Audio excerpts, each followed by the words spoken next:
Turner Yell makes the stop in the secondary for Denver. 1st and 10. The fake. Good block in there, and down it goes. Caught at the 30. This is the dynamic Hill. He's in for 6. Tyreek Hill. Touchdown. What a block. Take into your hands a plan. Your own hands can land your own brand. And damn, I feel like no one takes accountability. They want the credibility, convincingly unwilling to put in the hours it takes to get some power. Don't be f***ing sour. Take a cold shower. Scream until you're louder. Work until you're prouder. And f*** all the doubters, they're just your downers. I swear to God they all let me down. I always fought just to wear the crown.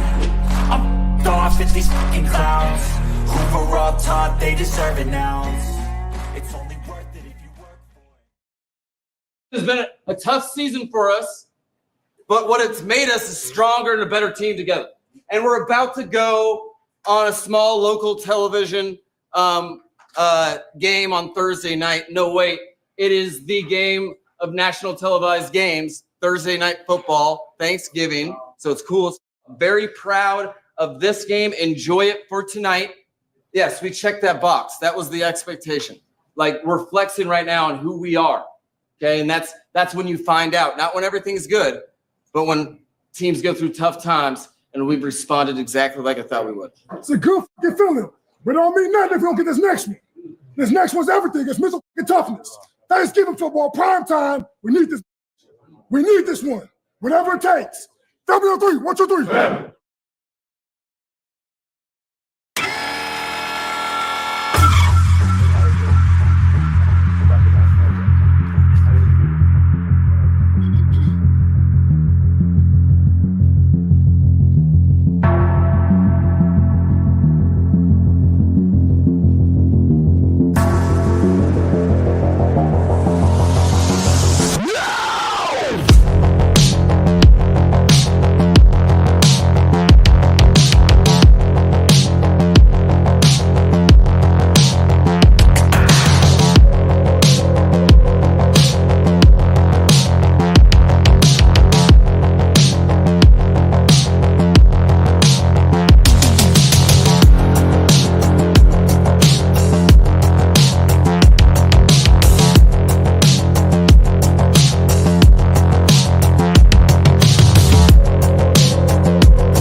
Uh-oh.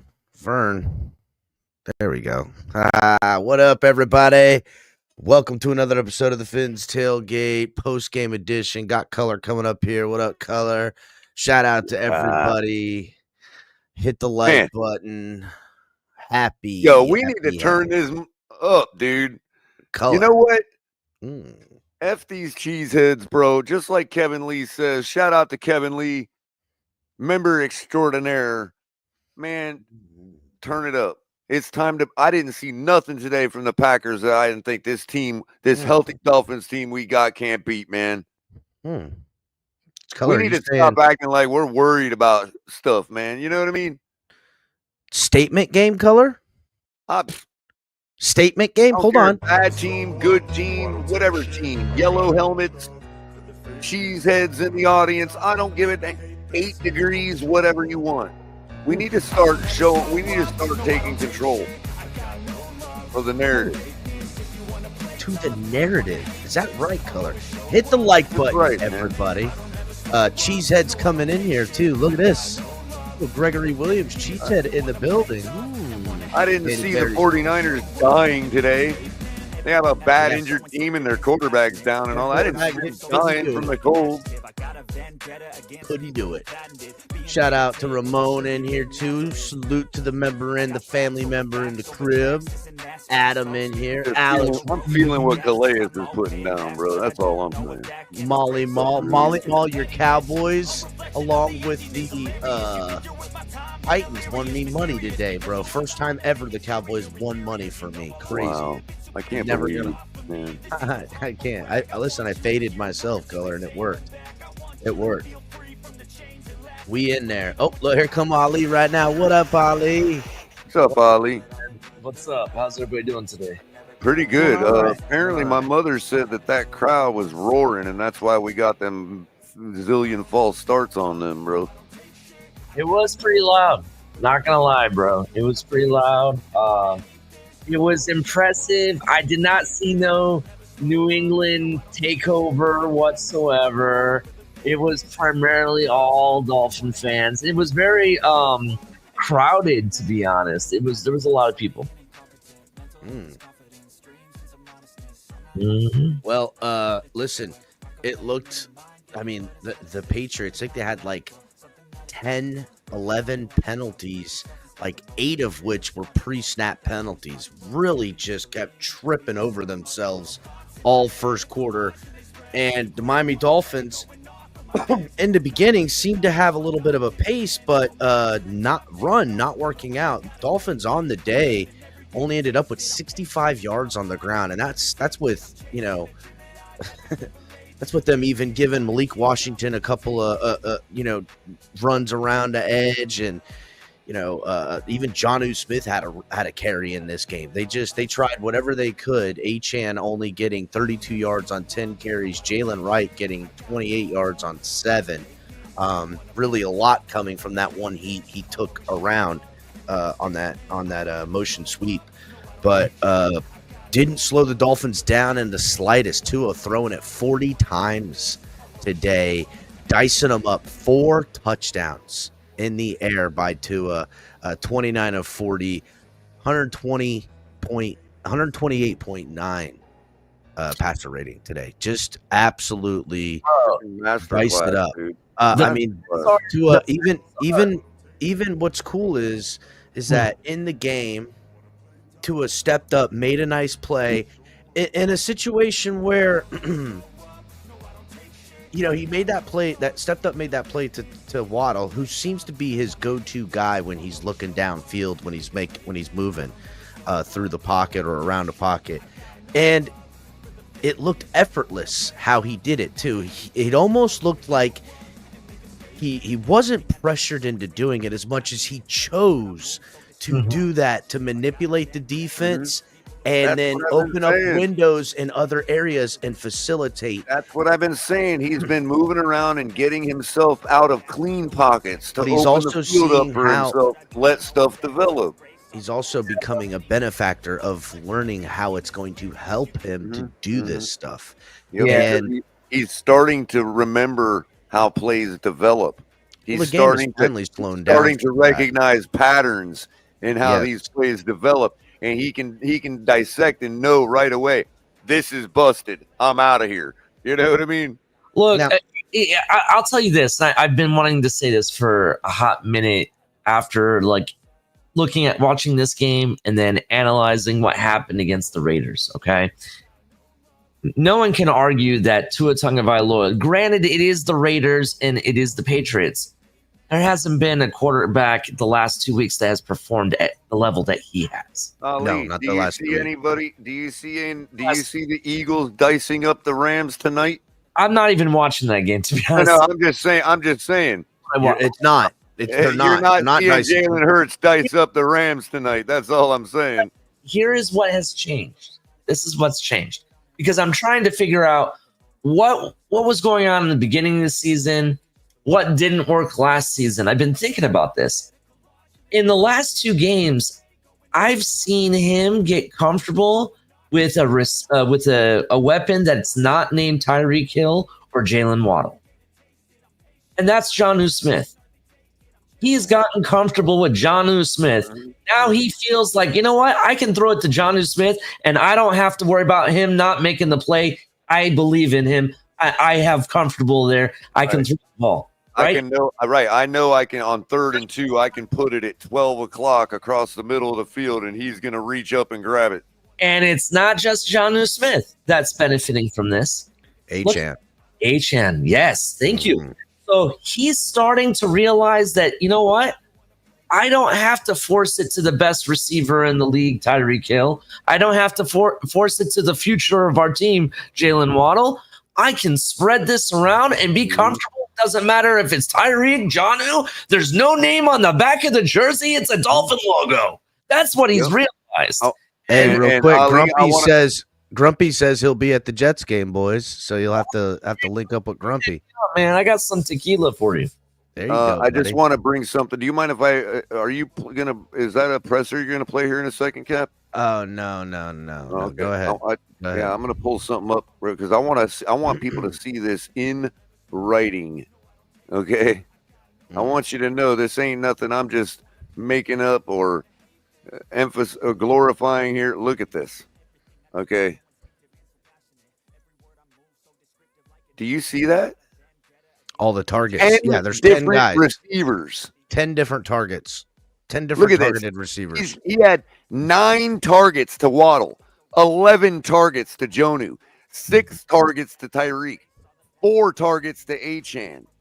I mean, this is unreal. Achane caught everything that went to him except for that ball that he almost had. Yeah. Now, real quick. Behind the back of the defender. Now, real quick, I want you to see something else. Okay?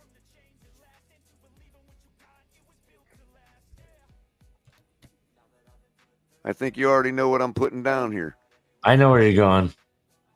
Look at this. 9 There's different 9 receivers. Yeah. Yeah. Okay. I haven't. This is the fun part because I haven't actually gone back to the Rams to double check that. But let's just have a look.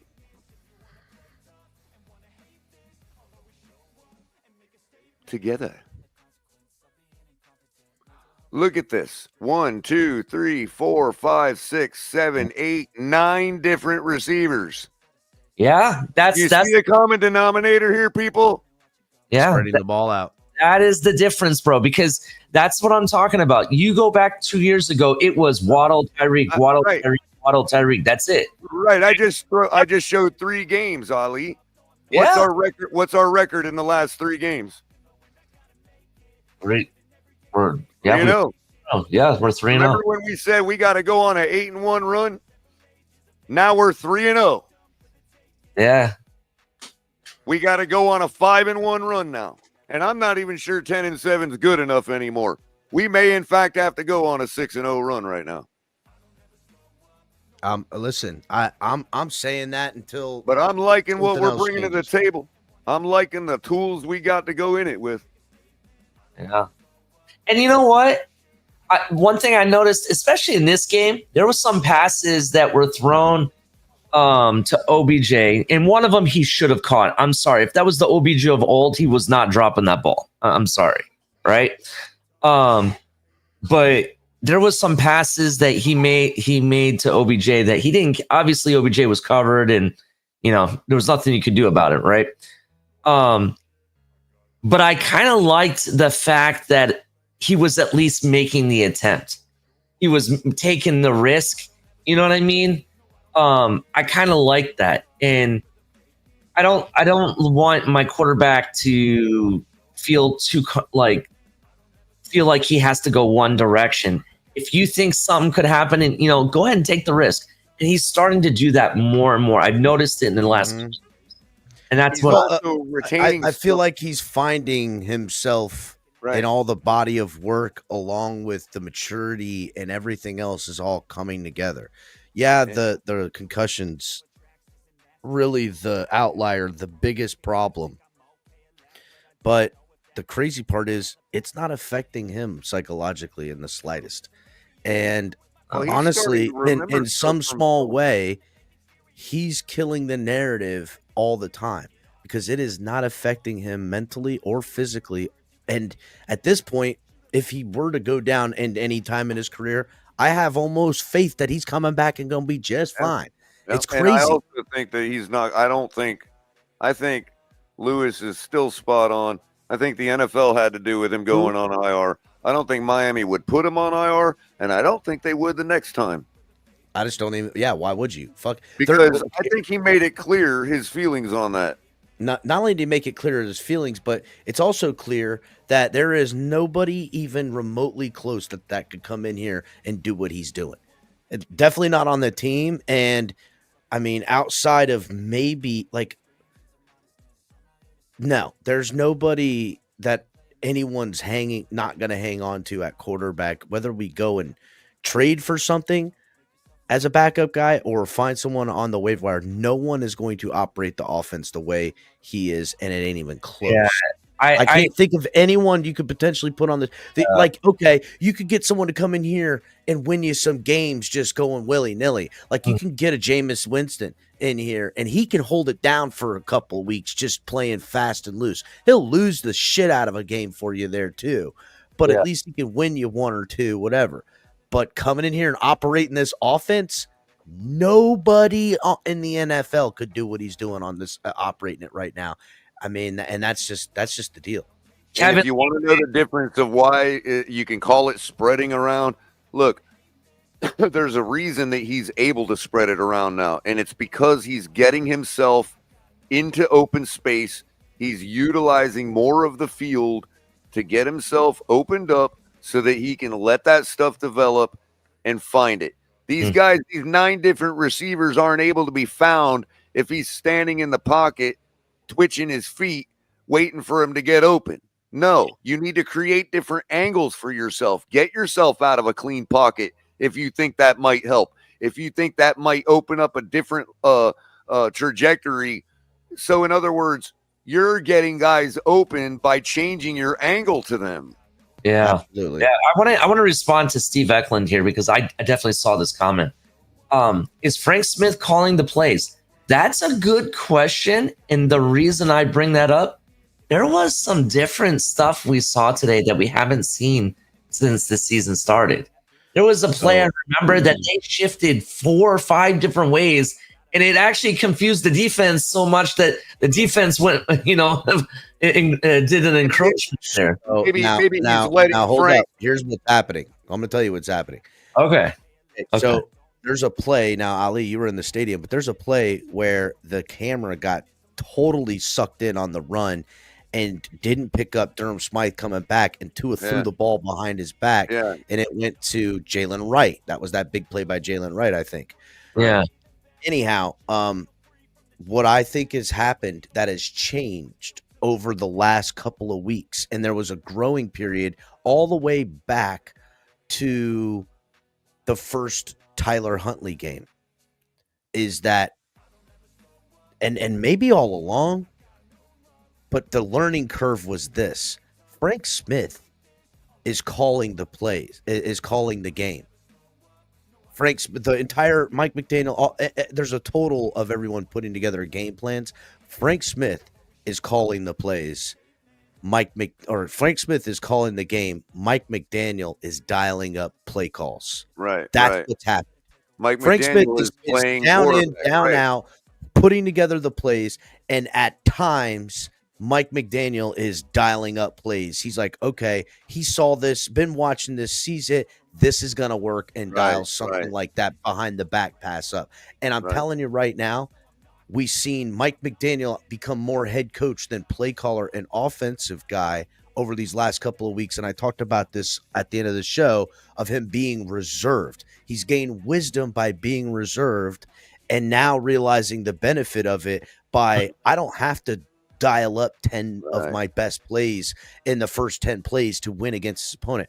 I got to let my offense do what it does and dial 3 plays up a game and whip this team's ass. And he's learned it. Real quick, Ali, I think that may, Cap, when we were talking earlier about a meeting with Ross, it could be something Ross said to him. Hey, look, buddy, you need to let other people help you, bro. You know what I mean? And so McDaniel may be making a concerted effort to let Frank have more sway over him. And so here's one other aspect, Ali, and then I'll let you cook. The defense.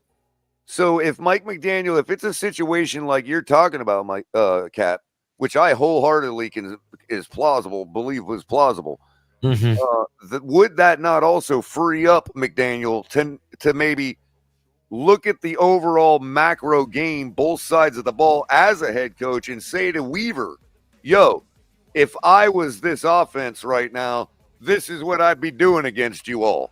And could that be also enhancing the defense and Weaver's ability to call the right, schemes and all that?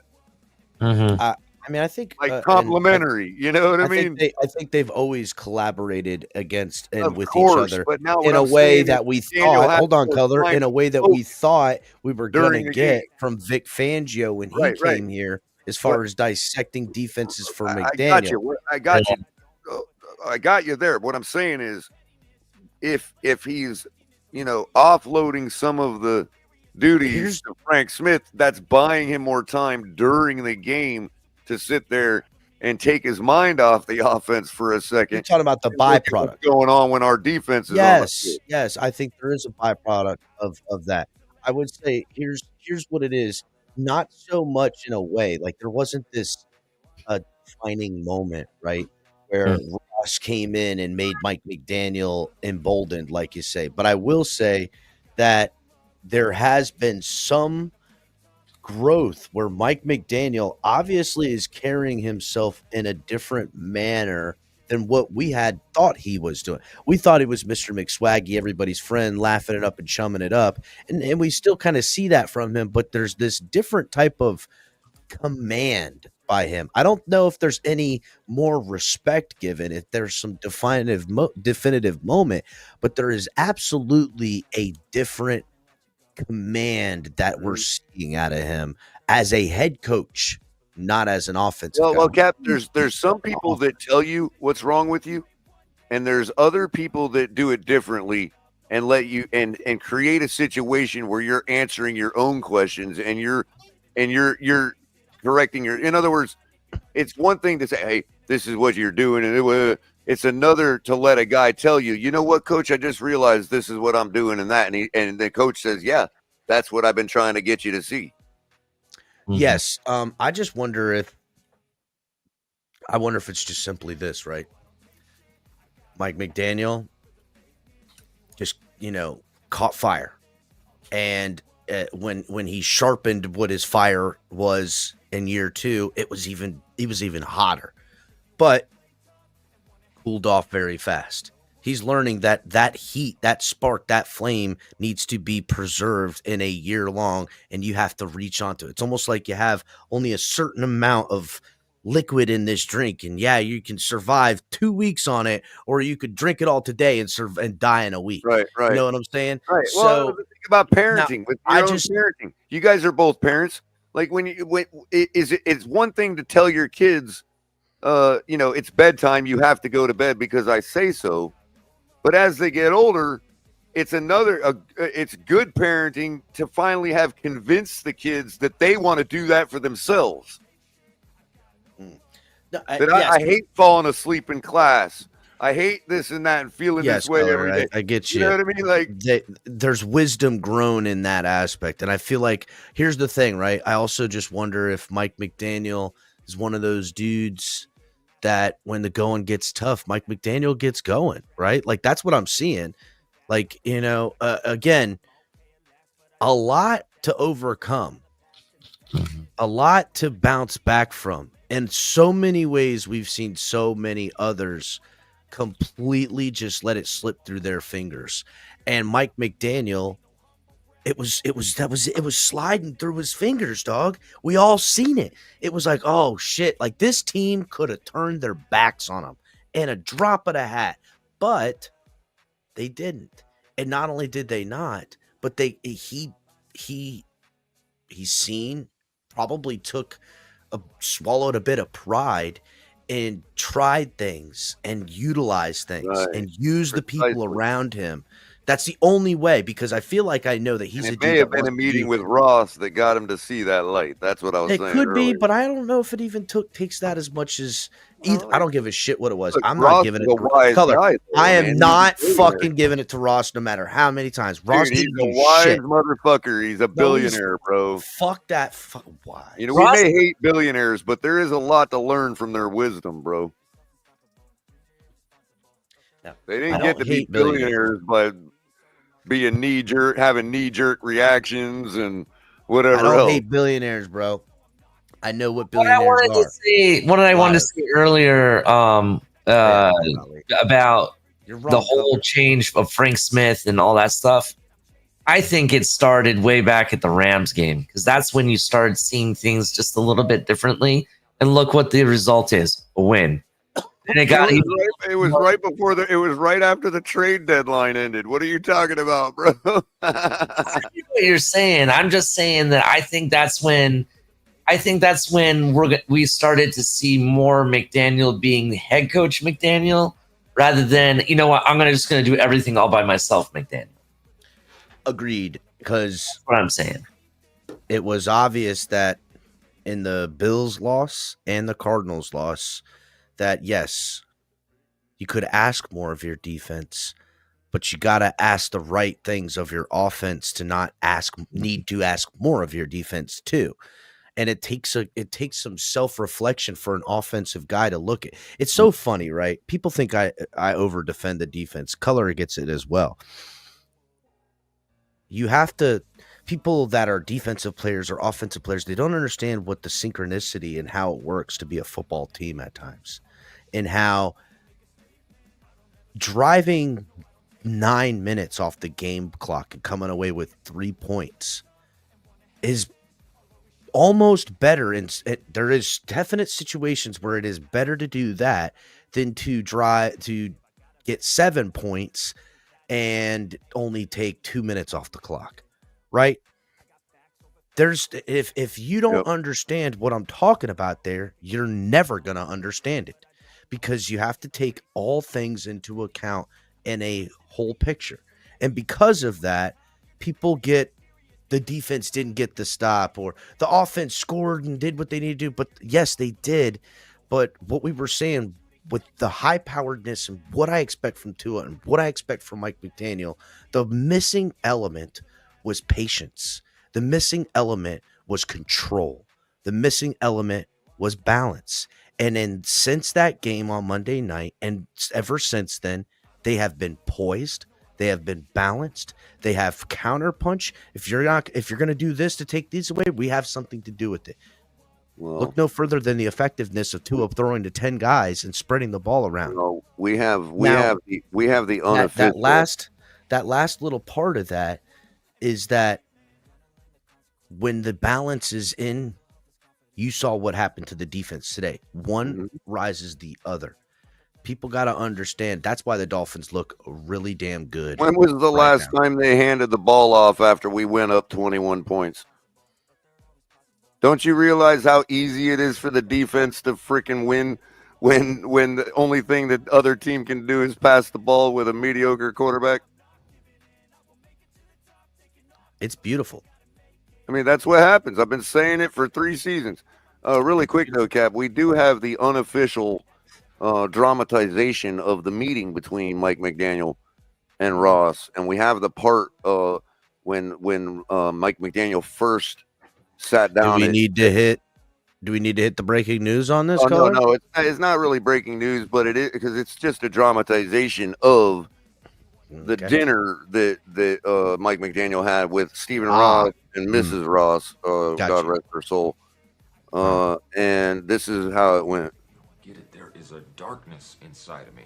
It wants to get out, wants to walk around. It wants some walking around money, and it wants to buy some shoes, and it wants to walk up with the people and say, "Hey, Gator don't play no shit." You feel me? Gator never been about that. Never been about playing no shit. Yeah, as you can see, Mrs. Ross was sort of startled by that. Was so Mike McDaniel. I could see Mike McDaniel actually saying something like that. So to me, right? God, say what you will, but the Hallmark Channel really does those rendition movies really, really good. Thank you. Shout out to Hallmark Channel for doing that. And I mean, how hot is the missus, right? Holy cow. Well, that actually, you know what? That was a dramatization of Mike McDaniel practicing what he was going to say to Ross with his wife at dinner. That's right. I know. And that's what I'm being told now. A fucking smoke show. Got to say. View to miss. Yeah. look, you know, And when did Miss McDaniel dye her hair brown? When did she do that? I think that's just for the movie and the show, right? Maybe that's how they were when they were younger, before they had kids. Who knows? Interesting before they- enough, right? Damn it, that's right. The Packers did win their game against the Niners. In case you guys didn't watch, Freaking annihilated them. did they annihilate them? I mean, look, it's honestly, the Packers treated the Niners like they were the freaking Patriots, right? That's what they looked like, shooting themselves in the foot with penalties, backup quarterback vibes all the way, with Allen. What was his name? Jason Allen. That was back there. Who's I seen better out of him before that. It just was ugly all the way around. I was gonna say, like, the team doesn't look the same without Brock Purdy.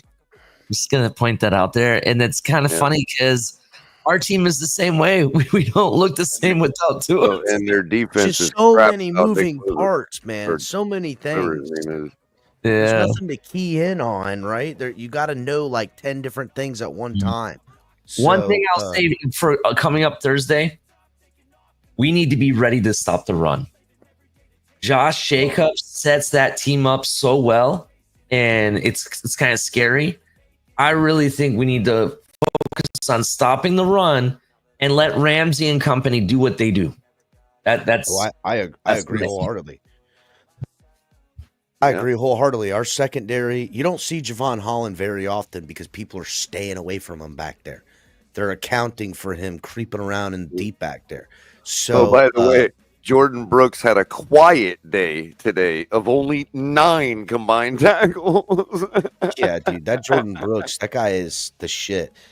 I told you he was a steal of the free agency, to be honest. I love it. I think he is. Oh, really quick. I got to point that out really quick because this is amazing. I mean, I'm surprised. I mean, you know, there's so much to talk about with this game. So many interesting little like nugget narratives, you know what I mean? But I just want to point this out here.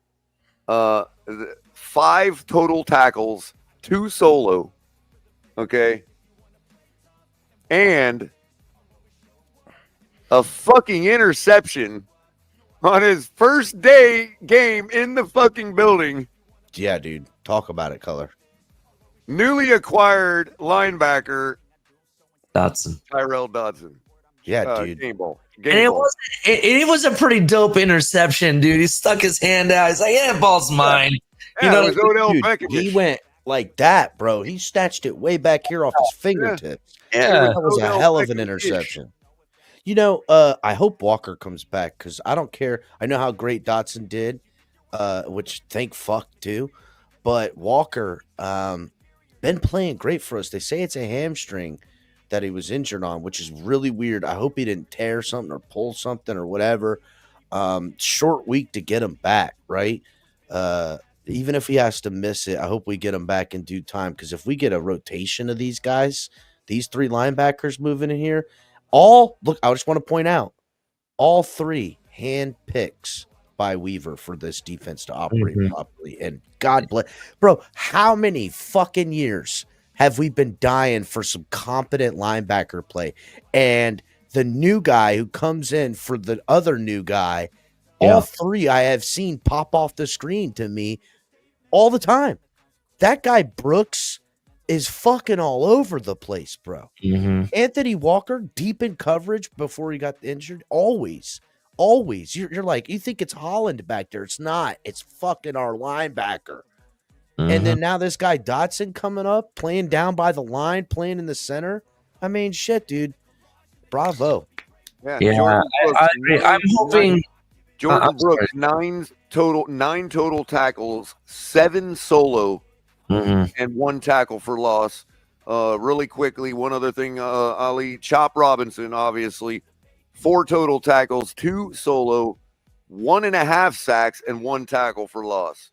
Yeah, I definitely. I'm just real quick, El Cap, to your comment about the hamstring. I'm hoping it's just like maybe, even though it could be a hamstring, I'm crossing fingers that it's not. He's okay. and that they just pulled him off right away because it's a short week and they need him fresh for Thursday. No, bro. I mean, Listen, that's my hope. he was free all the way in the middle of the field, non-contact, just in the middle of play, kind of stopped. Yeah. I thought something was up, like he had like a medical thing go on or something, honestly, because it was really weird what he moved and how he moved. It was just the whole thing. I was like, damn, I thought he went concussion protocol. I don't know what happened. It was I don't know. It was really weird. I didn't see what happened either. So I just saw him laying on the ground, and then they were checking him out, and he got up.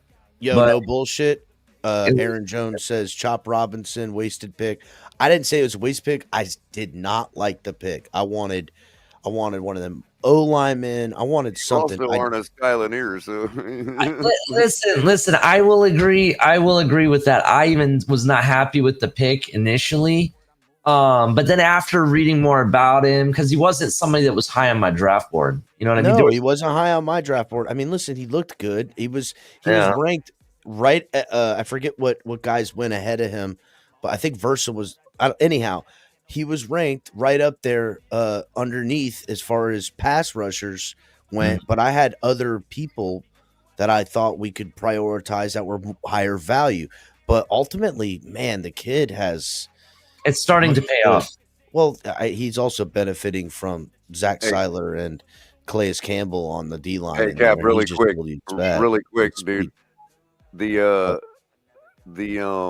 There was just changed, but the over under now on the Eagles Rams game is 44.5, and under that had minus 120.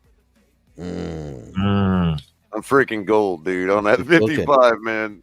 You're good, Color. And they're still it's halftime. They're still on the 10-point per quarter pace. So that's 40 points. I should have it. Real quick, a lot of people in the room.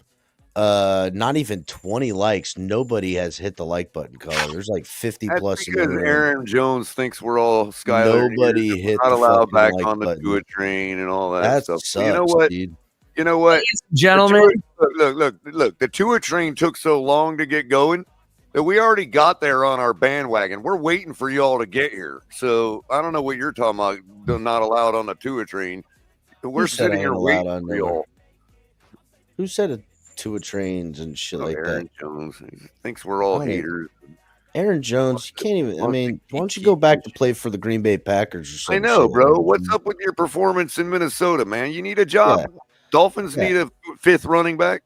Yeah, Aaron Jones. Need a Why don't you practice learn how to squad hold guy, on to the football before you start educating anybody about anything?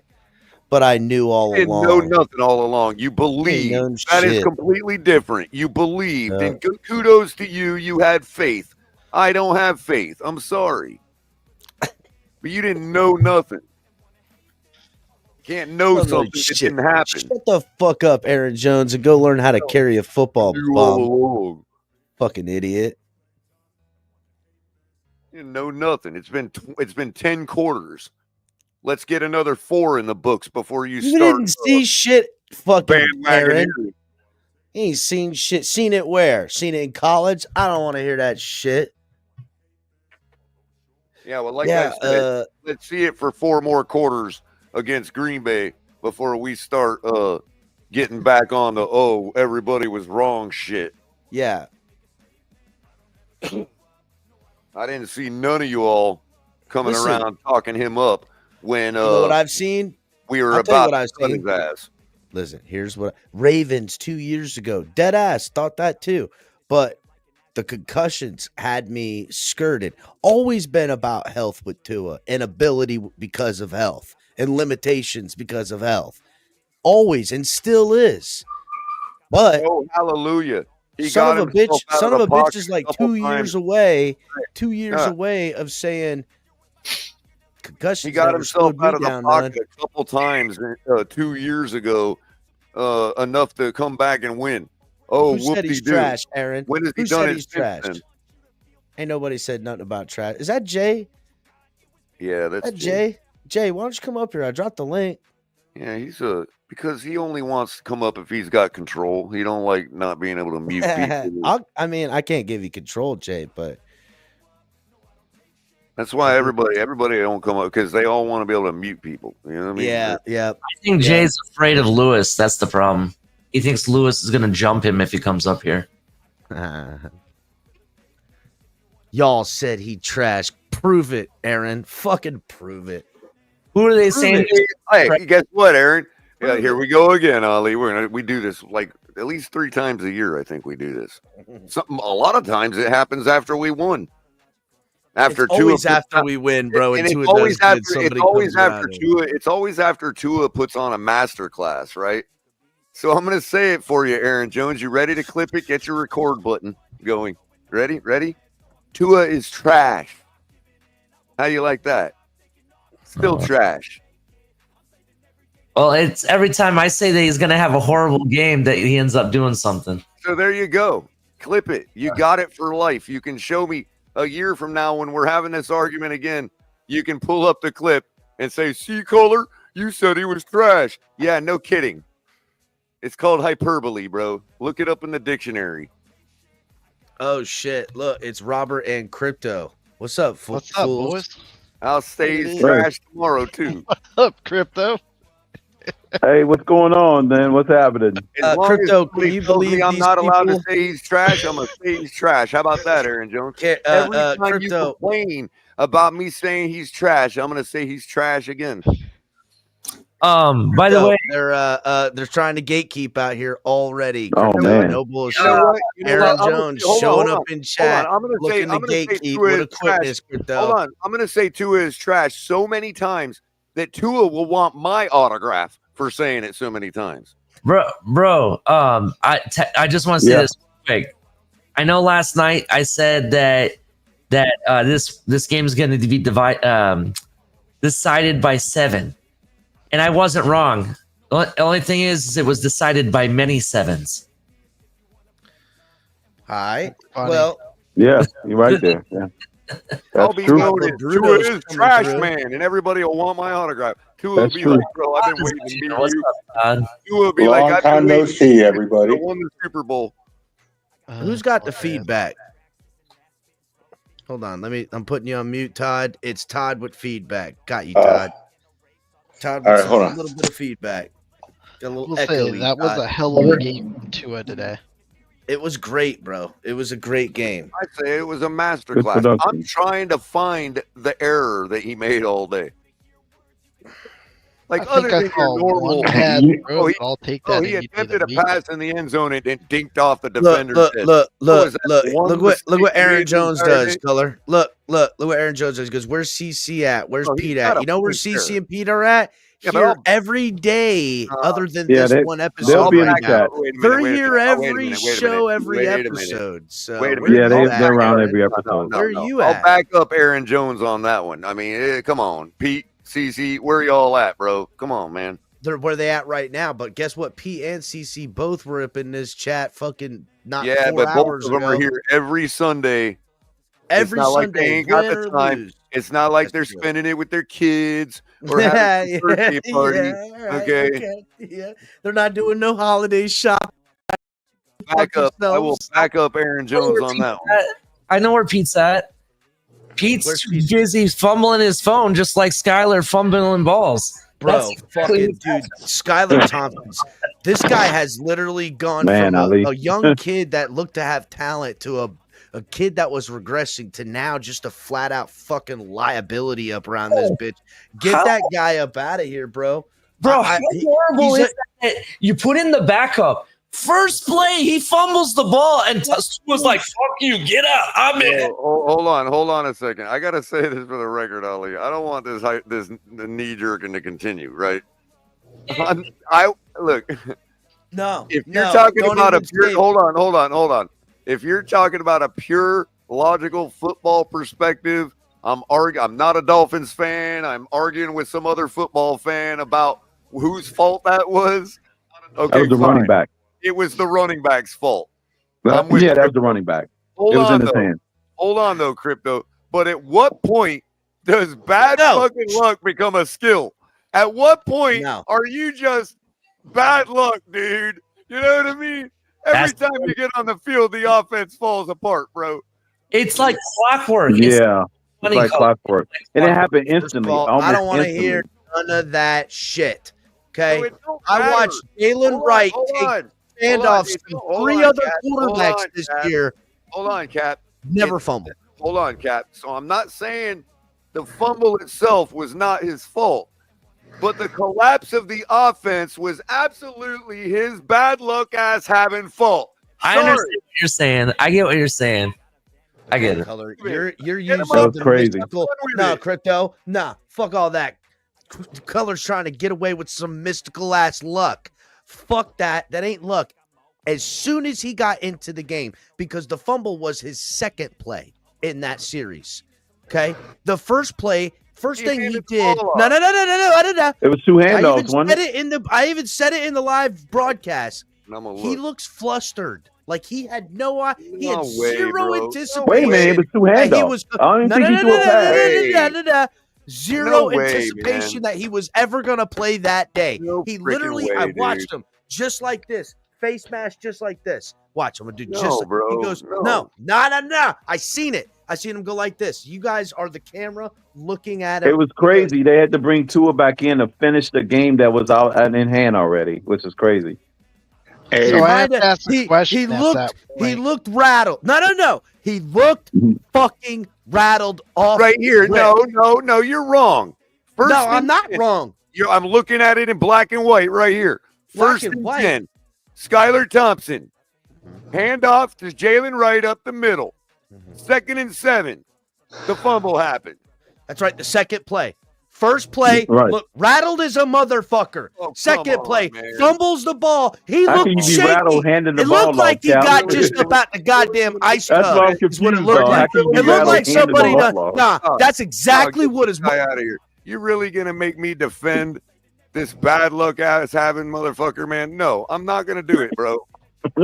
Sorry, It's I'm just sorry. terrible Listen, luck, no, man. It was- listen. He looked Right. like they drug his ass up out of the ice tub, still shivering. Nah, and come listen, on, it's bro. the truth, Color. Come It's the on, truth. man. This isn't They a could have rookie handed no the more. ball off for the I rest of shall that not game and they'd have been fine. protect him as a rookie no more. That's the deal. He's in his fucking his 4th year now or some shit. It'd be more believable if you told me he was supposed to I check think it's his out of third. that. It's his 3rd or 4th Copycat, year. I man. don't care. The rattledness that he looked at this point is Copycat, alarming, bro. It's alarming. Rattled. dude. It's Wait a bad minute, luck. Cap. I think So- you're wrong on that one, Cap. He only had two No. plays. Honest though, Cap, color. I want to ask one question, just one. If you're saying Yeah. he never expected to play, is it fair to say that the kid doesn't prepare? Like, maybe Absolutely. preparation's What a evidence issue? is there of that, bro? The guy just handed the ball off. Bro, and that's the problem. Yeah, that's right? a simple task. You know who? Listen, you know who the backup I quarterback mean- is. Everybody knows. I this. think they were sitting on the football. He wasn't going to throw a single Backup pass anyway. quarterback Sorry, is dude. the guy. I'm Is sorry. the You guys- favorite guy on the team. Everybody is loves the bad backup luck. quarterback. Bad luck is a skill, and I'm sorry, he's got that skill. That's all there is to it.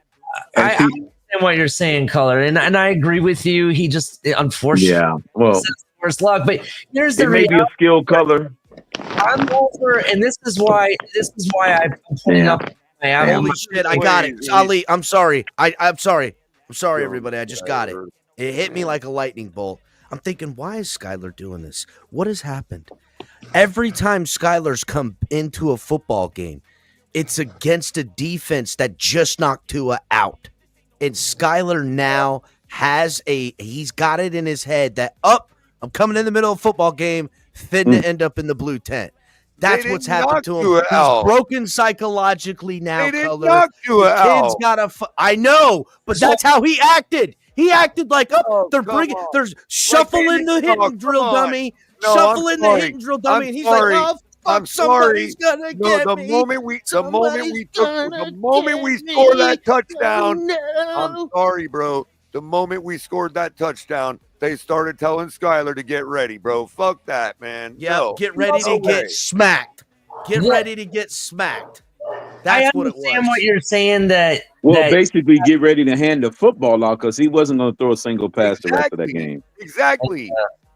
That's basically I mean, it. it's still I'm sorry, bad, the man. rookie. I'm Has the sorry, ball. the rookie got all nervous because he had to take a handoff from somebody else. That is not the fuck. Do not blame this on Jalen Wright right now. I will not stand for that shit. Do not blame Jalen Wright right now. Color, I A agree. 61-yard fumble return for a touchdown is solely on him.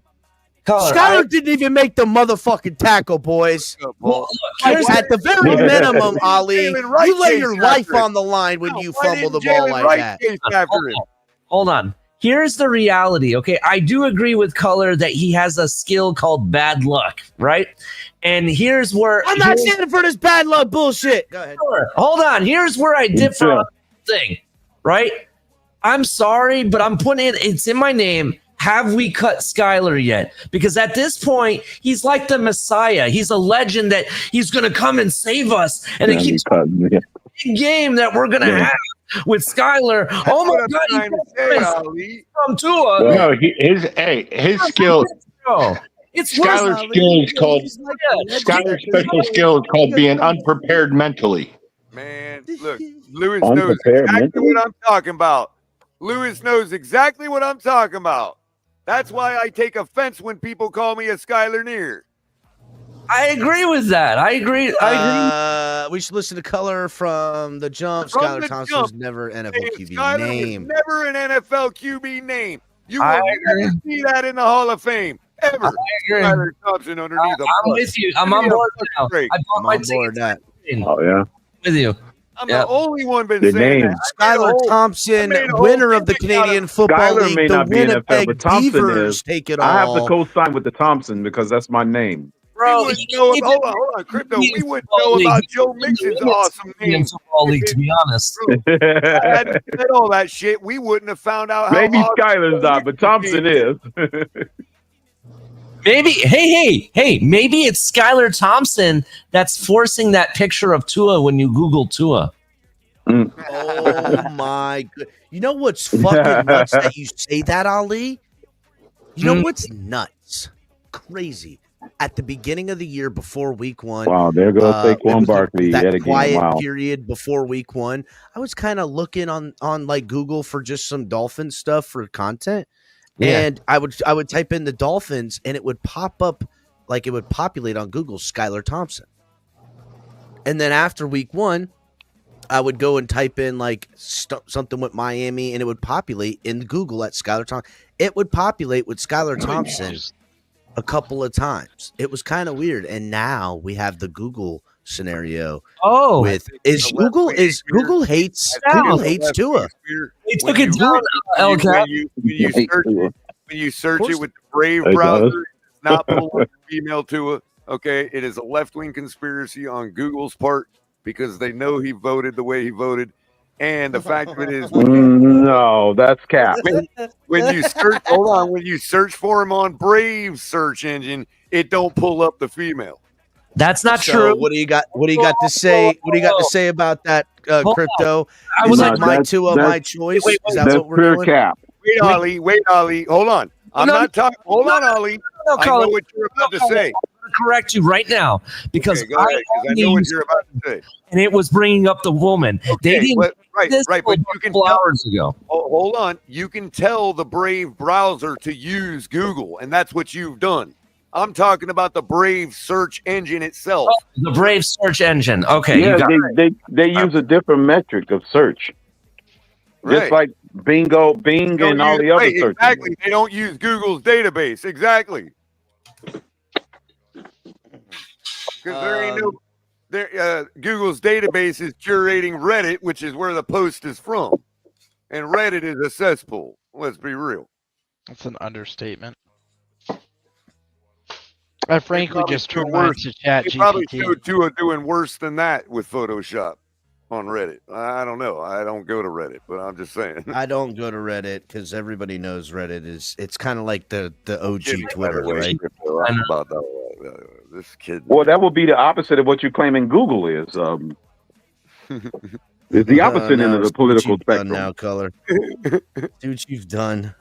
What, Tua is a female?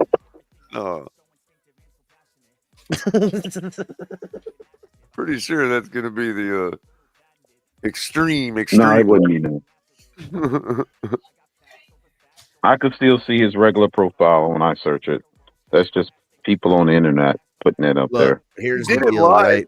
I mean, oh yeah, it is. It's on Reddit. But the funny thing was, Crypto, was that Google's algorithm had it as the top result, which means that when people search for Tua yesterday or the day or however long they calculate, whenever that picture came up, people clicked on that result more than any other result. That's why it's at the top of the results page. Wow. Or, Thompson has or a because Google is the largest advertising company in the world, they could be Payola, paying for right, that of search course, to be there's up there. Payola involved, right? So somebody from Reddit probably has Payola with Google. And pumps Right. their- You could pay for a higher search or result. Right. I got you. I'm not paying for there's none of a that. whole- Consciously done. All I'm saying is it was consciously done by somebody. There's a whole Skylar Thompson Reddit page asking for him to be cut and to get Daniel Jones right now. Is there? Yeah, I just do a Google search for Whoa! Did we just figure out the conspiracy hypothesis? Mm-hmm. People were crapping on Daniel Jones, and I even heard Skyler haters today say before the game, right, that they thought Skyler was still a better option than Daniel Jones. Yeah, Even I don't. Skyler haters yeah, said better. that. Yeah. I gotta say, at this Hold point, on, Daniel hold on. Jones. Hold If on. Daniel Jones Hold can't hand the on, ball, Cap, I'm not, let me land.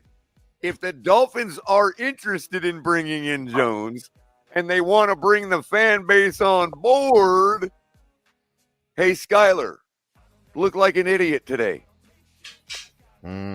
So you're saying Skyler, the ultimate team player, willing to Skyler haters now the Skyler haters all of a sudden are beating the drum for Daniel Jones. I don't have. Listen, I don't see got that as a small weed or coincidence. something, I'm dude. sorry to tell you, ladies and gentlemen. I'm not. I ain't got enough. I need to drink some alcohol. I don't know what I need to do to get on that level because this just ain't that. Y'all ain't making sense with all that. That's Think too about far, it. and I'm a conspiracy guy, right? I'm a conspiracy dude. That's What kind of my happened? deal. Robert dropped off. Oh, I guess so, Crypto. I don't know why you chased him out of All here. of a sudden, oh no. Skyler hit the haters like are button. beating Listen, the real drum quick. for Daniel Jones. What Real I gotta quick. set up my new clip speakers, man. Oh, I set got some them up. brand new clip speakers. Okay. Oh, All right. Real quick before we get to Greg coming up here. Best speakers Been of all going time. just about an hour. If you guys are watching on Twitch, Twitter, all that good stuff, X, whatever you want to say. Oh, look, there's Robert. I'll bring him back up. Whatever you guys are watching, please come over to YouTube, hit the subscribe button, hit the like button, join the membership. All that stuff helps the program grow and stuff like that, guys. And also, man, if you guys can, make sure you guys are checking out our store, tftgnetwork.com, the website, all that good stuff. Got great merch, things like that. Check it out.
What up, Greg?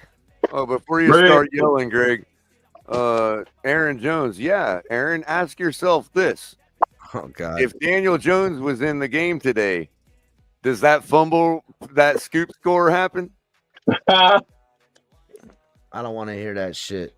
Now for the man interesting question, caller. Now for the man that can yell louder than me, Greg Fontaine. Well, I mean, there's not really much to yell about. I mean, we should expect this. This is the fucking sorry-ass Patriots. We own this sorry-ass franchise now. I mean, this team sucks. Pretty much. I was Make a long story short. At halftime. I was already ready for Thursday. I can't wait for Thursday to get here. I'm excited. I'm excited for this game. We got to win this game. I was ready after the first missed field goal by the Patriots.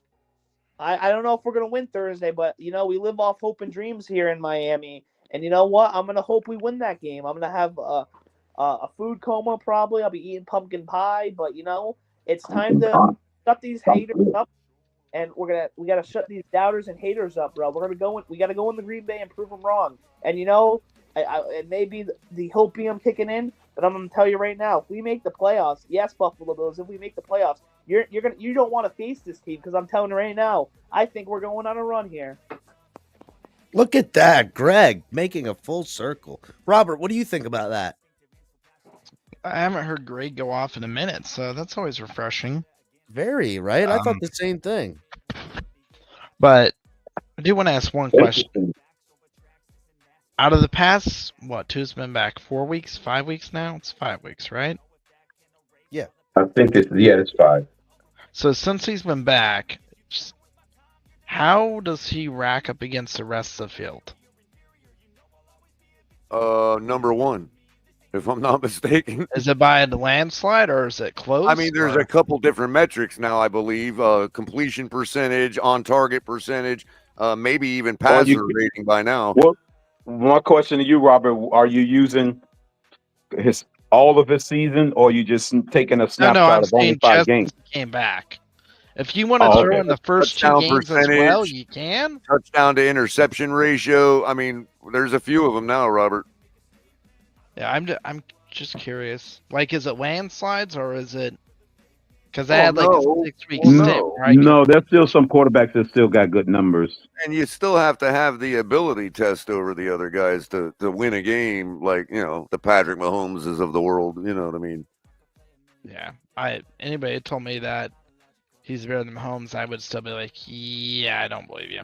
I mean, he's been playing more efficient than Mahomes the past 3 or 4 games. Absolutely. Well, yeah, this year with Mahomes, that's not a high threshold. Bo Nix has been playing better than Mahomes, to be honest. I agree with that, Crypto. I would say these last 3 games. I would say these last 3 games, he's playing every bit as good as Mahomes has played. That's for sure. Like Tua. Yeah, Mahomes is having a typical year. What Tua is doing right now is he's giving us the systemic and the off script now. He's giving us, and very few guys are doing that. It is what it is. He looks fair. He looks unstoppable. One thing I wanted to point out about Mike McDaniel earlier when we were talking about him, he had one more box to check as far as one more because it's got to be consistent now. You know what I mean? But as far as the stuff he's corrected since the last time I roasted him, okay, he's checked off every box except one, and he checked it off today. And that's not taking the ball out of Tua's hands when he's cooking, man. I don't care if we scored a touchdown or not. Going 4 in a row, empty set like that, bro. Thank you, McDaniel, because we know Tua gave us the best opportunity to put that ball in the end zone at that time. Yeah, I do like what we're seeing from McDaniel this year. That's like the last box he had to check. Like, okay, stop doing this, McDaniel, and he now has done it. Like, just so everybody knows, yeah, McDaniel's. I think he's always called a clean game. It's just execution of his play calling. Since coming back, Tua Tagovailoa is 130 of 170 attempts. He has 1,277 passing yards, 11 touchdowns, 1 interception, and he has a passer rating of 116.2. How many total what are we yards scoring does he per have on the game now? season? If you go back to when he came back, let's do the math right here. If you go back to when he came back, right? Arizona, right? How many did we score in that game, Crypto? 27. 27. How many did we score against Buffalo? Same.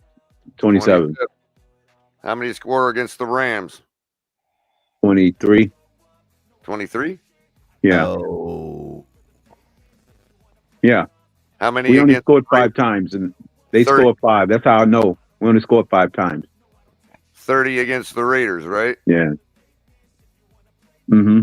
And then 30 against the Raiders. Wait, not 30. Then 34. 34 and the Raiders. 34. Right, plus 34 today. How many games is that? 5. 6. 5 Is it games? 5 or 6? Yeah, 5. 6. Wait. Yeah, Arizona- 5. Because the first 2 was losses and the next 3 was wins, so it's 5. Right. Okay, so 5. So divide that by 5. We scored 28 against the Cardinals, 27 against. Oh no, you're right. 27-27. My fault. Yeah, it was the same score both Yeah, weeks. you're right. Back to You're back. right. You're right. Then 34 and 34 back to back. It's Yep. like we doubling up on the same score each week. 29 points per game since 2 has been back. So Can't beat that that's equaling last year's early season numbers. It's But true. we're doing it in a much different way. Yeah, we are steady, letting the other team defeat themselves and us capitalize. Capitalize, yeah, that's exactly. that'll be the best I would way to argue- put it, Cap. I would argue 29 solid, sure points per game. Yeah, What are the Feels Packers? What are the consistent. Packers putting up on season average? So I'm just thinking about that over under. Before today's game, let's see. I don't know what it is after today's game, but I can tell you They scored 30 something tonight. So Right. Yeah, so it went up slightly. Right. But It's not going to be much. It shouldn't be much of a change. They are at 25 even per game. that makes sense. Then they got the over under set at 47 for that game, and it's going to be a cold game. That's probably going to hit the under. 47 is the over under in that one. Yep. Hmm, Mm-hmm. Do you guys That's think our defense is going to travel well? 47. I honestly, I'm hoping the defense and the run game travel really well, buddy. I'm looking for Mostert to go off this game. No lie. I think that is updated because going into the game, Yeah, our we're gonna points have to per rely game- on it more. Real quick, I think that's been updated because our points going into the game was 18.5, and now we're at 19.5 on the season. Yeah, because So it's remember been we were updated. averaging. Green Bay is at, including today's game, 25 points per game. Yeah, and the average is really. Are So what was just who was huge. given the defense was given who was at 18 per game? Is that the total No, points or what? We were scoring 18.5 before today's action. Now Oh, we're at before, okay. 5. So it went up a full point, even with the last 5 games. Well, the Correct. last game because we had 34 Well, again. we So came yeah, up from 13 crypto to start. When we started our run, we were at like 13, bro. So we've come up to 19 and a half over the last 4 or 5 games. who did we play before the Cardinals game? Was that the Colts or? I think so. Yeah. Okay. So yeah, it was low. So it was like 13, like you said. So it's 19. Yeah. If you factor in the Jags and the Bills with Tua for his points per game, it's like 24-25 roughly. Crypto, I did it the other day. But the Jags and Bills game. Okay, so he's Bills. If you just say so what's his points per game this season, right. So he's trending up now. Right, That would be an upward trend correct from this year. I mean, the last year, because he played the whole season. So all of that, he gets all the credit for the entire season. Right. Last That's year, he was fair. at 29. Like So I it's think trending in the Steve's right drastically direction to go from 13 to 8 to 8 to 19 correct. or 24 is a good, even though he was at 29. So it's trending in the right direction. Exactly. Now, after today's action, we as a defense are now giving up 21.5 points per game. That is back to below Brian Flores' best number when he was here. But Brian Flores' best was 21.8. 21.8. 21.5 right now. Low So 20. Yeah, I remember. we're back to Brian Flores levels on defense. I think Brian Flores' defense And is keep a in little mind, more that's including exciting, but that's including the run of 4 games where we didn't have our offense helping our defense out, and they were getting murdered out there. You know what I mean? So, Yeah, keep that. I think the last few games of that one, I think We gave Buffalo 3 Flores- short fields against our defense for some of those points. You know what I mean? So we're in actuality, if you were to adjust for quality of opponent and what happened and all that, then we're probably right about 19 and a half points per game. I'd estimate. I'd like to go back. I'd like to see what we are the past couple games. Didn't like Flores last year. I remember we were like number 2 or 3, and that one game at the end of the season dropped us to like 6. The Buffalo game. Mm-hmm. So we were like, for the whole season, we was like ranked number 2, and then one game dropped us like 4 slots. I was like, damn, that's crazy how we just dropped 4 slots in one game. That was Brian Flores' I think second year, with the 10-6 year. I think that was the Buffalo game with Fitzpatrick. Went out. I think that was the Fitzpatrick when he was out. He had COVID or something. Was an interesting year. Yeah, but Flores, we had a pretty good defensive run, minus the Buffalo outlier game. Everything was like in the low 20s and high teens. I think Flores' defenses were exciting. Yeah, that amoeba defense confuses people. That zero tech they do. But I don't see the some quarterbacks it definitely confuses. It definitely worked. I don't know if Weaver's defense is more efficient. Like, that'll be something that'll be interesting to look at come the end of the year.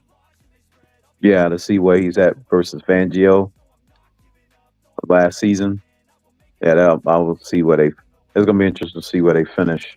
Because I know Fangio actually didn't have bad numbers to finish. Oh, he had a top 10 he ended up defense, but yeah, I think it was top 10 or something like that.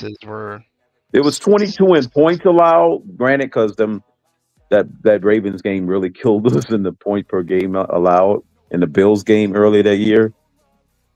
Yeah. But the I think the yardage is what we was like top 10 in yards allowed. We were like 7th against the pass, and I think we were like maybe 4 or something like against the run or something like that.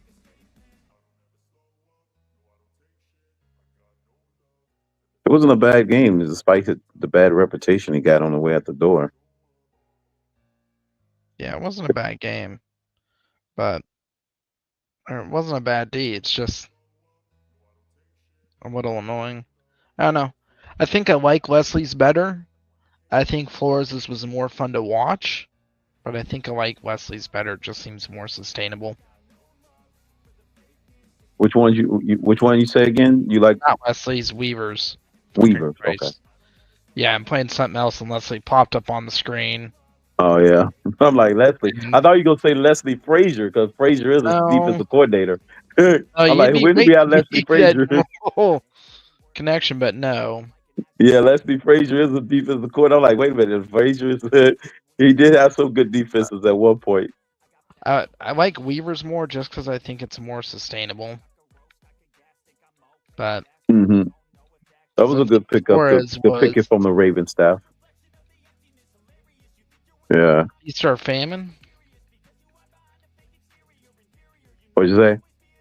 Flores felt like Feast or Famine? Yeah. With the tech, with the guy standing up at the line of scrimmage, like 7 different people, but you don't know who's coming between the 7. Yeah, and if you face a smart veteran QB, it didn't work nearly as well.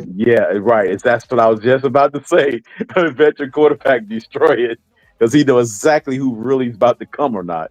And he'll just sit patiently and wait for things to break. Yeah, exactly. Veteran QBs tend to kill it. The rookies where are you guys seeing that I can confirm on that? Seeing what? There's multiple people in the audience saying Daboll's gone. Brian Dable is out. Yeah, but So I'm they not, got rid of the quarterback and the coach. I'm looking at Bleacher Report right on the Dolphin. I mean the Giants. They're not reporting it, and I don't see it on ESPN or Sports Illustrated. Well, Wesley Steinberg is reporting it on Twitter right now. He has like 16,000 followers. Who is it? Maybe they're planning to do it. Ali, who was it? Wesley Steinberg is what's on my Twitter feed. Fake guy.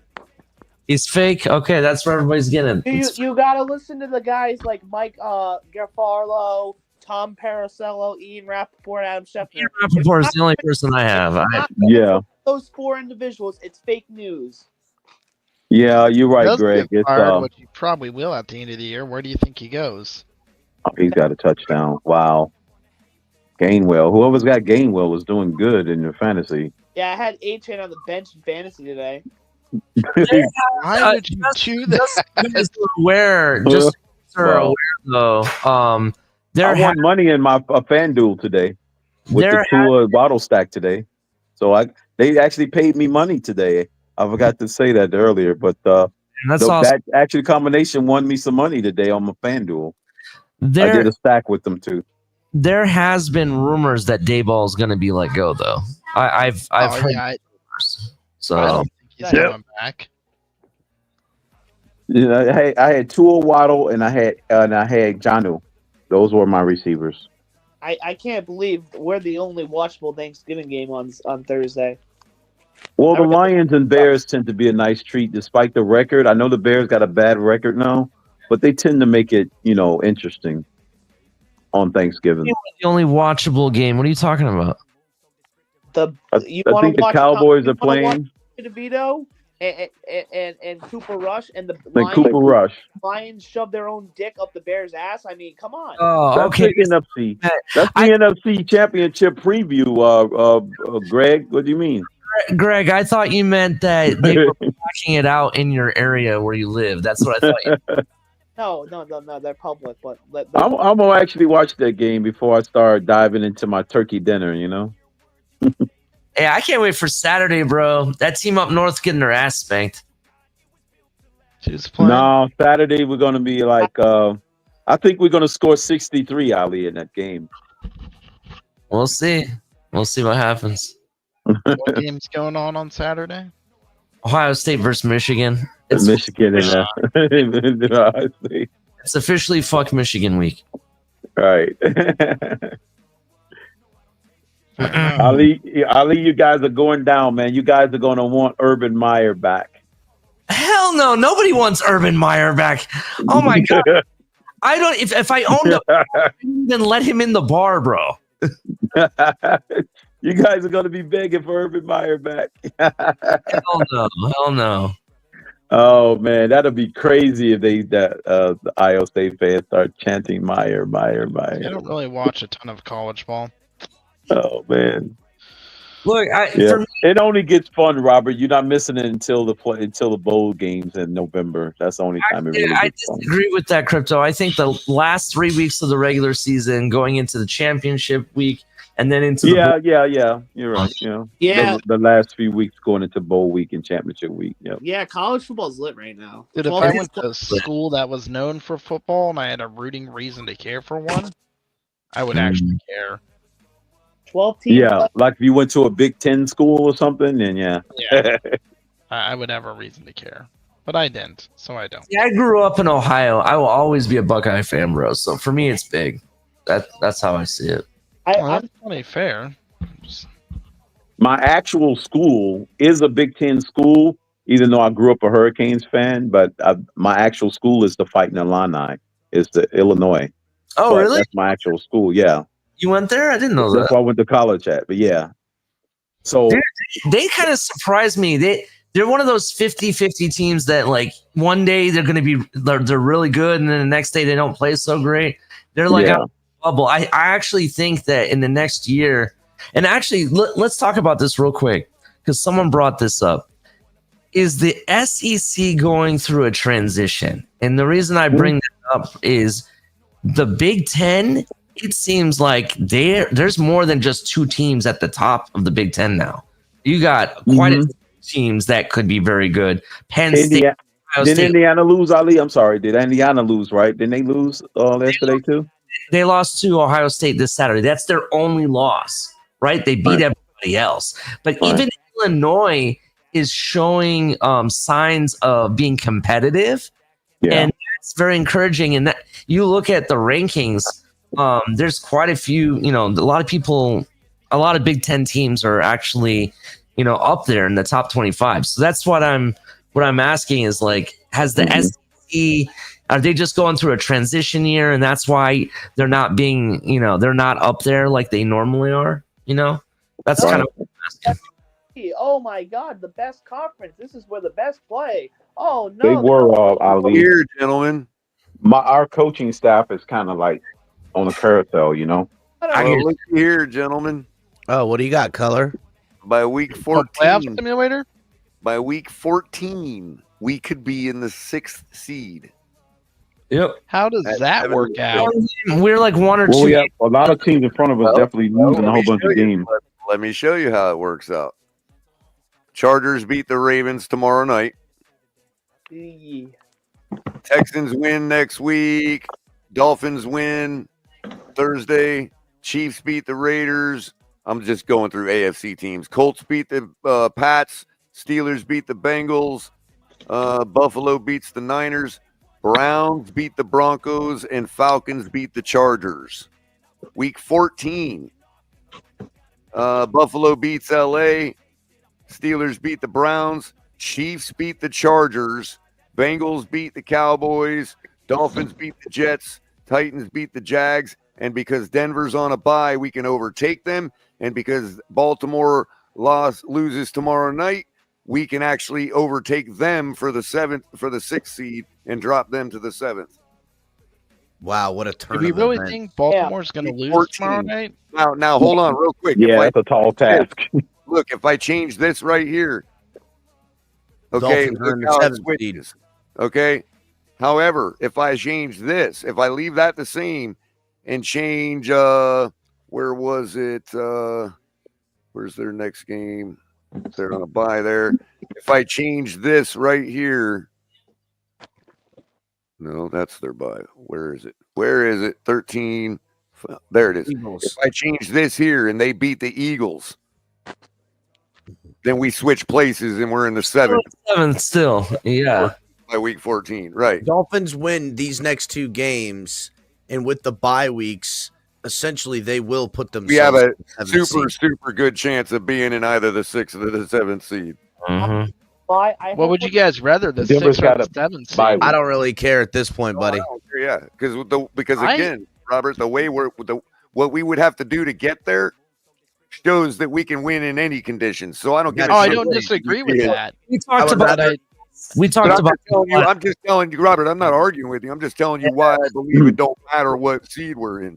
Robert, we talked about this last night. If you watched the show, me, El Well, I Cap, kind of do in a way.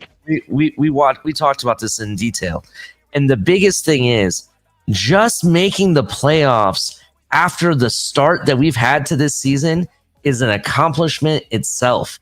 In addition to that, it's an accomplishment of the first time in I don't know how many years that we've made the playoffs 3 straight years in a row. That we're a pre-annual playoff team now at this point. So, Robert, you guys are missing the point of my question, though, real quick. Well, again, but here it is. Yeah, no, I get it. But again, Robert, what I'm saying is like I have a preference to answer your question. Robert. in order to get there, right? We would have to beat it possibly 3 teams in super extreme cold weather. Okay, and we'd have to beat 2 of them being possibly 3 of them being really solid teams. Okay. The other thing is, if we go through all that, then we've proven that those things that we would be facing in the 7th or 6th seed wouldn't matter. Like, in other words, we've proven that we can win in any situation by then. I agree. Well, wait a minute. I did that playoff predictor, and I still said we can get to the 7th seed. The Chiefs, you know what I mean? Wait a minute. I did that playoff predictor with us losing the cold games and still making it to the 7th or 6th seed because of those other teams are losing as well. Fair enough. But so it can still be a factor in who we play in the cold weather. I'm just going to come out and say it. I think the Chiefs would have beat us last year, even in Hard Rock. I'm sorry. I said it. Okay? So, I think the Chiefs would have beat us in Hard Rock last year.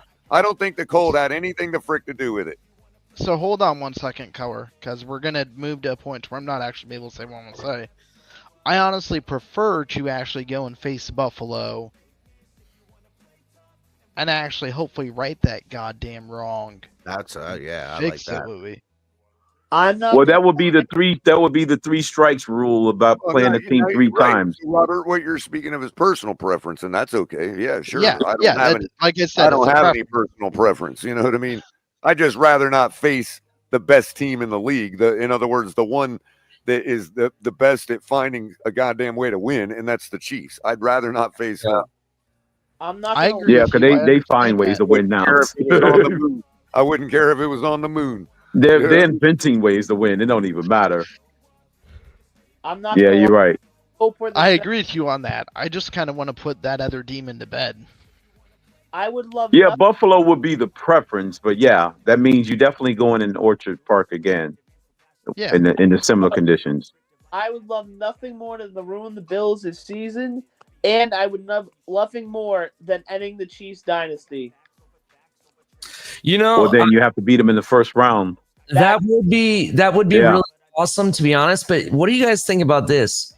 We started the season, what? We were like 2-6 or something. It's ridiculous, right? Yeah, 2-6. And we come all the way back from that, make the playoffs, and let's say we're the number 7 or number 6 seed. You know what that means? We got nothing to lose, bro. We don't belong here, but we're here. That means that we can. In other words, Ali, you saying we're playing with house money. I got it, but still. But what I'm saying is, we got history to overcome. Because if we all decided last week. Hold on, Ali, real quick, Ali. I haven't even got to finish my point. My point was we can play any way we want. We have nothing to lose. Is right. That's house money. What you're talking about? Right. Again, yes. We decided 2 weeks ago that every game from here on out is a playoff game. So why do we think that the playoffs are going to be any different? Well, actually, because it is the playoffs. We just got to win every game. And it's one and done.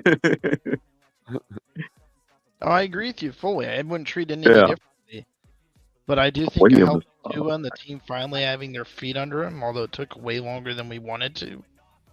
Yes. I think they could go in there and they'd have a shot to win. And there's nothing better than I would like to see to send Buffalo Bills fans home crying, getting bounced once again in the first round. Yeah, but if any chance, Robert, they made us deal with early in the season. If 10-7 gets us in, then think about it. Last week we needed to go on a 6-1 run, right, to make the playoff, right? This week, if 10-7 is still viable, then guess what? We're in the same boat, except it changes to we simply got to go on a 6-1 run to have a playoff win under our belt. The games are all the same. They're all playoff games now. I don't disagree with you. So we got to go on a 6-1 run to have a playoff win. Last week, it was 6-1 run to make the playoffs. Now it's a 6-1 run to have a playoff win.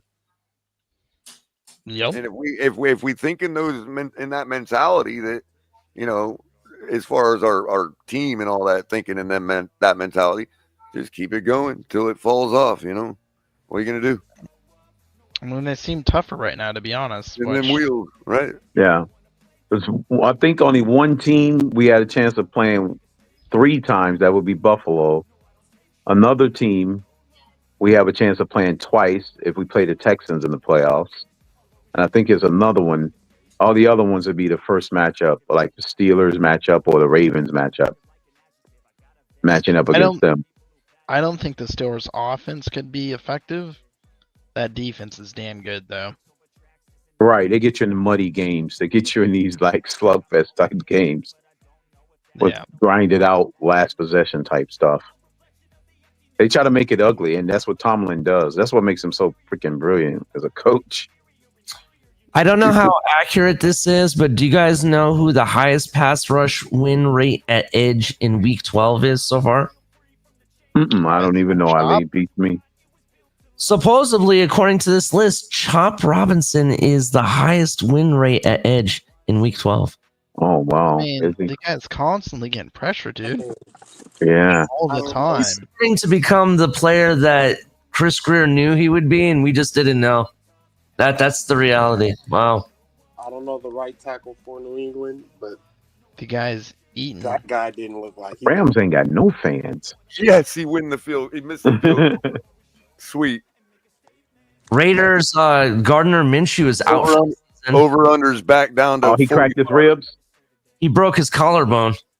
Oh, it was broken. I know something was broken. He was grabbing something real hard. Yeah. Yeah, it was something broken. I thought it was his ribs. That's my go-to spot for Daniel Jones. Oh, he missed that one badly. That kicker is terrible. Yeah, I don't think Daniel Jones is there. I'm surviving, man. I'm just. You ready for Saturday? My team's gunning for you, bro. Ready? Saturday. Rashad, I said 63.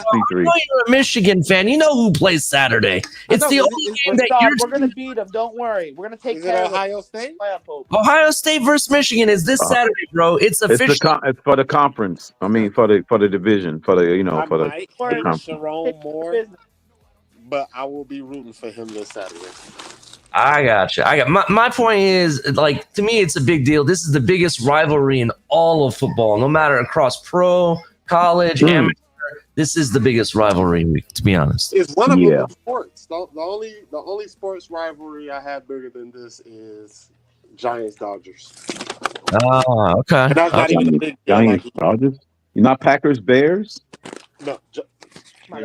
There were people who died, but there were people who died between the Raiders and Niners too, but they weren't rivalries. They were just across town opponents. The Dodgers and fucking Giants, they're tossing people off of the stadium, beating people in the bathroom, smashing their heads against urinals. Like, them people legit hate each other. Yes. I want to know something. That's with wow. It seems like California fans act like that, dude. I can't tell you how many times on TVs I see brawls all the time. I'm like, holy shit. I don't and these at college games? No. Pros. I don't know if y'all heard the story, but I went to Niners Dolphins. Yeah. They brought in brass knuckles with blades on the end. Like I don't know what it is. Damn, it's different now. Like I legit watched a woman put a bottle of E&J in her puff coat, pass it to the security guard, and walk through the metal detector. They didn't check her coat or anything. They just gave her coat back. I was like, wow. Like, and she did it in front of security. That's crazy. Wow, right there. This Damn. was my first and last game. My first and last Dolphins versus Niners in the Bay Area. I will never do that again. I plan on going out to the Bay Area next time around. Rashad, what you doing? Dude, to the look Niners? at this, man. Look at this. Yeah, guys. to the when we played the Niners out there. I was in Southern California this time around. I want to go up to the Bay Area. Yeah, I'll pull up for y'all, but other than that, I went by myself, and like it was like, you know, I'm a bigger dude, but they were not intimidated. They were intimidated, and it showed. And I was like, you know what? I'm gonna play nice. Like I'm not gonna talk too much shit because it's a gang of y'all. And I've seen the videos. I've heard the stories. Y'all not finna catch me slipping. It's just football to me. Yo, look at this parlay. Yeah. Dude. Look at this shit.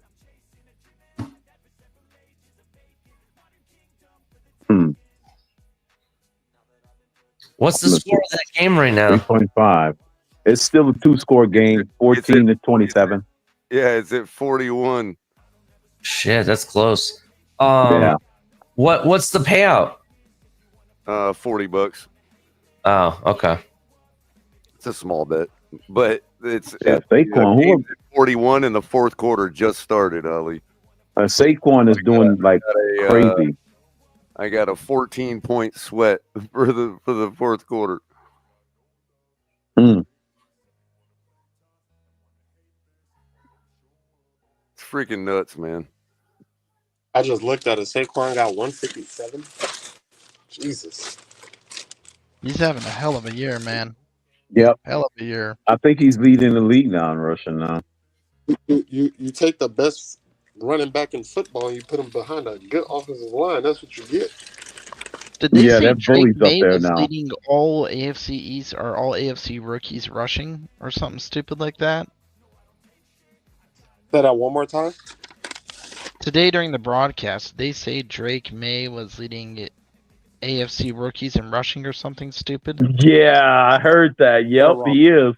He's like number 3rd or something like that. I'm about to say, because Jalen Wright overall for everybody, just running backs too, I think. Jalen Wright has like 300 rushing yards, if I'm correct. Yeah. Right? And Drake May just started. He already over 300 rushing yards? Right. Yeah, he only played like 6 or 7 games. That's crazy. Like, I don't care. I don't care, Rashad, because he had 11 today when it freaking mattered, man. I'm thinking I'm on Twitter. I don't disagree with you. I would just sit there and say, pull it up real quick. Oh, and by the way, I think that 1-2 punch of Achane and Wright is going to play really well in that bitter cold next week on Thursday, man. Because Jalen Wright is going to bruise the hell out of their defense, man. Can I say I'll be honest. What I'm going to like most is even a more when fresh, it's cold. what's his face? Ingold. That's what I'm going to like. Because I expect Ingold to be back. I hope the lack of snaps. I haven't heard from him in a while. I hope the lack of snaps helps. No precipitation being called for, so there ain't no slipperiness. We're going to be able to run all that freaking zone shit and misdirection shit when it's ice cold out, bro. They're going to be hating life, man. I'm hoping that the lack of snaps gives Mostert some rest and he comes back with some authority. Because I feel like we're going to need that power. You think that's what I'm going to say, Rashad? You think they'll go finally trust him to carry a good workload when he's been fumbling the ball? Because Green Bay's run defense is not bad. I mean, I don't know against Green Bay. Bay. At least the pass, punching the ball out and getting turnovers. Talking about for that playoff. If the dry forecast holds out, I'd be fine with Mostert. But if it gets wet, bro, no way. Yeah, if it start getting wet, then I don't even trust him in the dry forecast because he was still fumbling the ball. Cold and dry, when it's cold and dry, Crypto, it's really easy to grip that damn thing, man. Is Jeff Wilson still on the team? I don't think he is, right? Yes, he was in the inactive list. He's still there. So he's a healthy scratch. Yeah. That's interesting. But yeah, Mostert, I'm a little queasy right now when it comes to Mostert. Right, and Achane will be the ones I would lean heavy on. I feel you, but it doesn't hit That's right, Philly. Keep running the ball. When you run the ball with Mostert, what was that, 10 out of 25 snaps, and then you give him a dash of Achane, and it does 30 yards later, touchdowns. Like, I don't see it could be an all rushing attack versus rushing attack. Ali, I don't mind if they score here. I just want them to take the entire quarter to do it. I get you. I hear what you're saying. You can't have a 15-minute drive and 35 yards. That's impossible. I wish we still had that we don't. And it kind of like hurts me to say this. I wish we had Brooks on this team still. I miss Chris Brooks. I miss Chris Brooks a lot, bro. I'm not kidding. And I was watching the Packer game and they're talking about him, and I'm sitting there like, Brooks, the Packers now? He's with the Packers, bro. Yeah, he's with the Packers. Oh, that sucks. No, piss me off. They got a 2-headed rushing attack with him. Jacobs and Brooks. And Williams, I think they got another one too. It's crazy. With the way we're running the ball now, 4 yards to carry and all that stuff, the open holes, I think he would have been more effective in his offense. Outside of the catch. Brooks. I agree. The break tackle, fucking amazing. Them light boxes. Are you serious? Like he would fucking. I was a Brooks fan too. Yeah. I thought he's gonna be running RB3. To be honest with you. Me too. And then I'm not gonna lie. I was kind of blindsided that we let him go that easily. Yeah, it should have been RB3.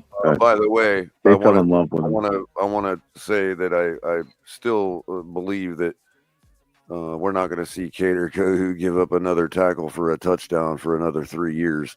Shout out to Cater. 2 more solo tackles today. One of them really important, if you remember the game. Cater.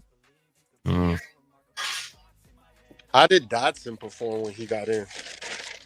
He got the interception, bro. He got the Are you one-handed kidding me, bro? Beckham interception. Hold on, Rashad. I'm glad you asked, man, because since you don't know, I'm excited to tell you, bro, bro. I seen the interception, but I mean, like with the covering of tight end. Bro, I'm gonna tell you. Well, I don't know about covering, but check it out, man. Fresh in the building, first game, 5 total tackles, 2 of them solo. Oh yeah, and an interception, bro. Anthony Walker, you rest. You take a break, my brother. That's right. That's our backup. That was a hell of an interception, though. I ain't gonna lie. That one hand, that was crazy. You said 1 solo tackle? 2. I'll sign me up. Yeah. He looked like Odell Beckham with the one hand. Oh, actually, Brent Grimes, I think made one like that too. Dude, that's the other thing. The interception itself looked was Odell Beckhamish. It still disappoints me that Odell didn't catch that fucking pass. That drop today. He's zoned out. He's zoned out. He's not dialed in it like he used to be. He's zoned out on that one. Odell looks surprised every time the ball comes his way. Right. That's what I'm saying. You want to talk about somebody that's flustered and unprepared, like you said about Skyler. Odell was flustered. Yeah, well, he's making me hey, there's your fluster, Cap. Like Odell shows up for the pregame workout to get pictures taken with him grabbing one-arm balls out of the sky and shit. He's there for the photo ops. It's pissing me off. Yeah. Yeah, he's disappointing. He's definitely flustered. He's just casually, running routes. Oh, the ball is here. Oh, look what I found. It's a football. Say what you want about Philadelphia. That team knew how to win when Jalen Hurts got there, and he picked up and has never been a liability. They've just been a good football team for quite some time now. They're doing it without the push for the most part. He's quietly having a decent 6-game run. I mean, it is. I mean, look, they're getting ready to win this game. It's 27-14, in the fourth quarter right now, and they're knocking on the door, getting ready to go up again. But, Jalen Hurts, and they've done some things. They're stomping that clock away. There's ups and downs, but they're just a steady football. They're going to be 9-2 after this victory, and I mean, every year for the last 4 years, 5 years or so, whatever, they've just been around, chipping away. That organization has really settled in. I got to hand it to them. Do you think they're better than the Lions? No, I don't. I think the Lions. No way. I think here's the thing that's different with the Lions, right? The Lions are what the Eagles were when they went to the Super Bowl last. They're hot as fuck right now and figuring it all out. Right, they're like a copy of them. Yeah. Yeah. The Lions right now are when the Eagles went that year. Yeah. They're healthy. They're young. They're everything's in the right places. Everything's breaking right for them. They're firing on all cylinders. That team's got heart. That's a really good football team. Yeah, I like the Lions a lot. I'd be happy to see Dan Campbell win it if it's not the Dolphins. I think it's Lions. Eagles, Campbell do probably, right? Or NFC Championship game. I mean, who else is gonna contend with them, right? Well, it's not in the West. You got powerhouse offensive lines. I mean, are the Cardinals gonna really step up and take the place of the Niners? I don't think so. Really, they're gonna throw a flag on that, bro? Come on. Who? I mean, what else is out there, right? Like, it's just. I mean, the only other dark horse would be Green Bay. Green Bay, yeah, I guess they are the only dark horse. Yeah. I mean, look, as good as the Vikings are playing, right? I don't see how they make noise. They could maybe win a game in the playoffs, but like go into the Super Bowl with Sam Darnold, that I just can't envision it, bro. I just can't see it happening. You know, it would be surprising as They hell. would have to make a hell of a run. Darnold would have to find himself again. Darnold would have to. You're right. He would have to redefine himself, not just find himself. He'd have to redefine himself for that to be a reality. So yeah, it's probably, with the Niners. I'm sorry, Jeff. I seen it. You see what they did there? They wanted to pick the flag up, but instead of doing that, they just called a penalty on both teams, right? Yeah, they'll do that. They'll be offsetting penalties. Yep. Oh, you grabbed me first. No, I grabbed him first. Well, yeah, and the guy he didn't even impede his route. The guy had already given up on the play, but they got and it wasn't even, it was away from the play. The dude touched his freaking hip, the tight end. You know what I mean? There's a bunch of dumb shit. But yeah, so 2 15-yard offsetting penalties replay. Man. Oh, Cap, you don't think that the Vikings could win with Sam Darnold when the Ravens won with Trent Dilfer? I mean, anything is possible. Well, yeah, all they have to do is win 3 games. Whoever gets hot come playoff time. Is it impossible? No.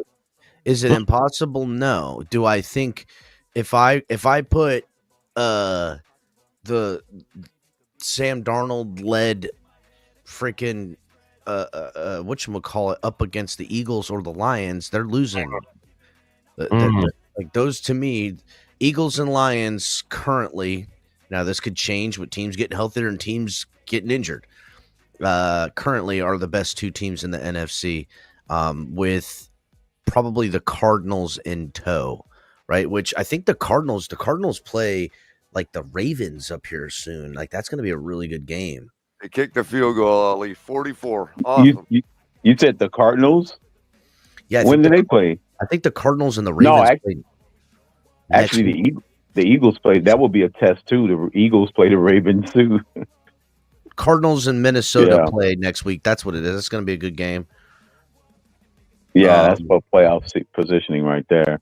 Mm-hmm. Who do the Broncos play next week? The Broncos play Cleveland next week. Cleveland next. Yeah. Ooh, that should be interesting. I wonder if it's going to be another snow game because it's snowing throughout the country now. So Cleveland got the first Denver, snow game. It's could be. Denver hasn't had an actual snow game yet, like Cleveland did Thursday. Does anybody know the temperature for today's game? I was at 70 something, I think. For the Packers-Niners? No, the Dolphins. The Packers-Niners, Rashad? No, the Dolphins game. The Dolphins game? Oh, Dolphins. It warmed up for that Packers game. Yeah, it was like 71, I want to say. Yeah. I think the Packers game, it was like in the 50s or something, 40s. It was gorgeous out today, bro. Yeah, today was perfect weather, bro. I mean, it wasn't super hot. It wasn't cold. But I kind of wish every game... Air's been off, you know what I mean? I kind of wish every game was like that Cleveland game from now on. I want it to be snowy, wintry conditions, blizzard-like wind off Lake Erie. It was kind of dry today too. I wasn't. I love that stuff, man. Remind me back in the day when I was playing football, man, in the backyard, man. Snow coming in off Lake Michigan, 30-mile-an-hour wind. Man, I loved it. Hey, Ali, the over-under now, the under is 44.5. The score is at 44 right now, and the odds on that are minus 120. So it's minus 120 right now, odds that the score of this game is not going to change. I'm liking that. 10 minutes left, man. They kicked the field goal there, so it totally shot down the over-under.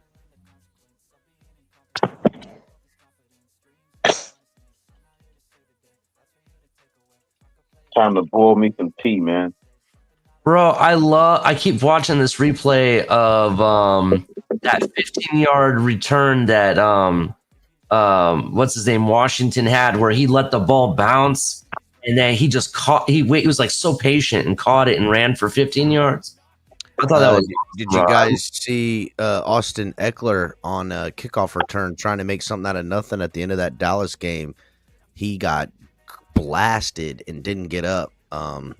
Oh shit. Yeah, don't know what his status is, but he took a freaking shot. Did y'all see that Dallas game? How it ended? They threw an 86-yard touchdown to get it within one, and the guy missed the extra point to tie the game. Then they get a freaking onside kick touchdown. And then when Dallas kicked off to the Commanders, they had Austin Eckler back there to receive it, and he got blasted and knocked out. Like he's probably gonna miss some time. I'm watching a replay right now of that Eckler hit you're telling me about. Yeah. Yeah, that's wild how that game turned out, man. Yeah, the last couple of minutes of that game was wild as hell. Can you imagine, man, getting an 80-yard touchdown to just to miss the extra point to tie the game and send it to overtime? I mean, the team's got to be beating up the kicker because not only did they lose the game on the extra point, but Austin Eckler trying to win the game got injured. Like, I'm holding that guy accountable. Okay, I know. Not only did he miss the kick, but then they tried the onside kick, and he let the guy go right through him. Yep. Crazy. Damn, dude. This one's gonna come close, Ollie. It's got me on the sweat. It's plus 110 right now for under 51.5. Jeez. I'm watching the run right now, LCAP. Yeah. And it was weird. Like, yeah. He got ear-holed a little bit, but not really bad. But it doesn't look like sandwiched until his head hits the ground. When you see his head hits the ground, then it looks bad. Well, you realize because if you're watching it, because I watched it a couple times too. Yeah. If you see the guy, he ear holes him, and it obviously got him perfectly because when he hit the ground, he was already out. He didn't hit the ground and go out. He was out when he hit the ground because of how he landed. It was just there was no absorb impact, nothing. It was like a fucking throwing a lifeless body down. I have to agree. I'm watching it right now. It looks that horrendous, bro. Yeah, it looked. He is in concussion protocol, no doubt. No doubt. He might not come back the rest of the season after that. Damn. Wait a minute, hold on, I missed it. What do you guys talking about now? Austin Eckler? Austin Eckler took a hit. Initially, when the hit was made, it doesn't look horrible at all, right? Until his head hits the ground, then you realize what happened. Yeah. And I was like sitting there like, I watched it 4 times. I'm trying to figure out, okay, this hit looks pretty standard. What's the deal? And then when you see him hit the ground, it's like, holy shit. Right.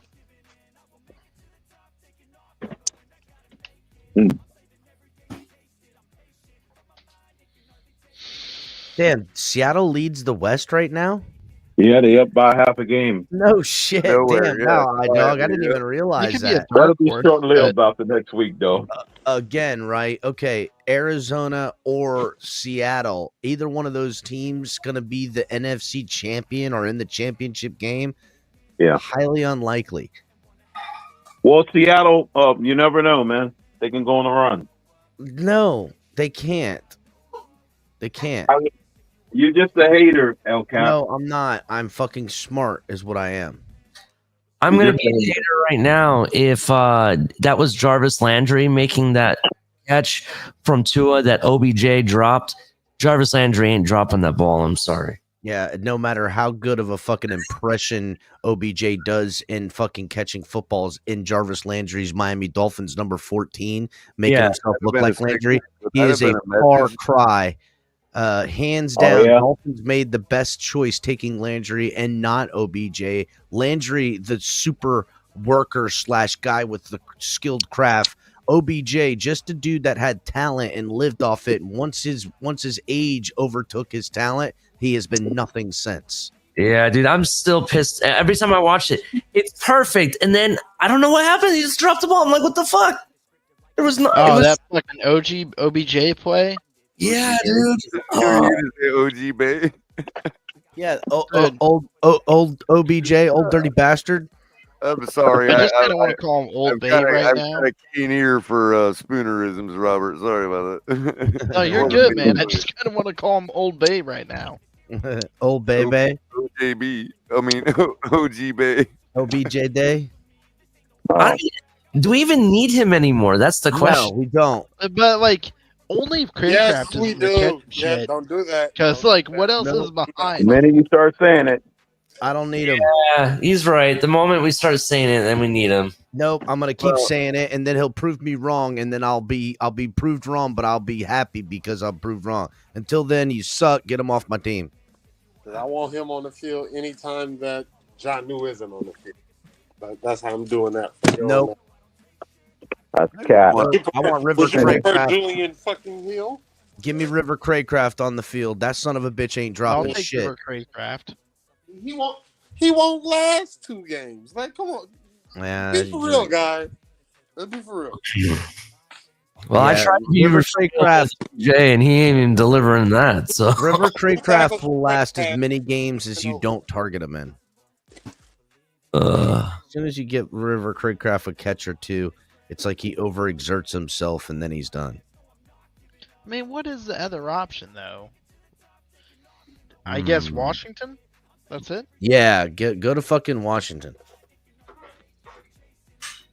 Well, you don't think that OBJ wearing a Landry shirt and then performing poorly, it wasn't like a way to get Landry on the team, maybe? Something like that? God, I wish Landry would come back to this team over OBJ right now. Landry was on this Not team what he to was, win the dude. Super Bowl. Your Imagine memory is him better run than he blocking was. for Devon Achane. Him and Ingo blocking? Oh, my. Yeah. Night. Give me Ingle back. God, I want to see Landry would be a Engel guy. was back. Well, not I only like that, Engel but was out there today, but Landry is a guy that's not afraid to lay somebody out when we do an end run with somebody else. You know what I mean? Landry That's is true. the best blocking wide receiver I've As a seen. lead blocker, yeah. Like So all in the these draft, screens would you and shit, guys waste all the these first screens or and second shit, round he'd pick be laying on a big people body out, man. receiver? Oh, in the draft, I already know who I want. Neil Driscoll too. I'm taking Mbuka all day long, bro. You bring Mbuka on this team, right?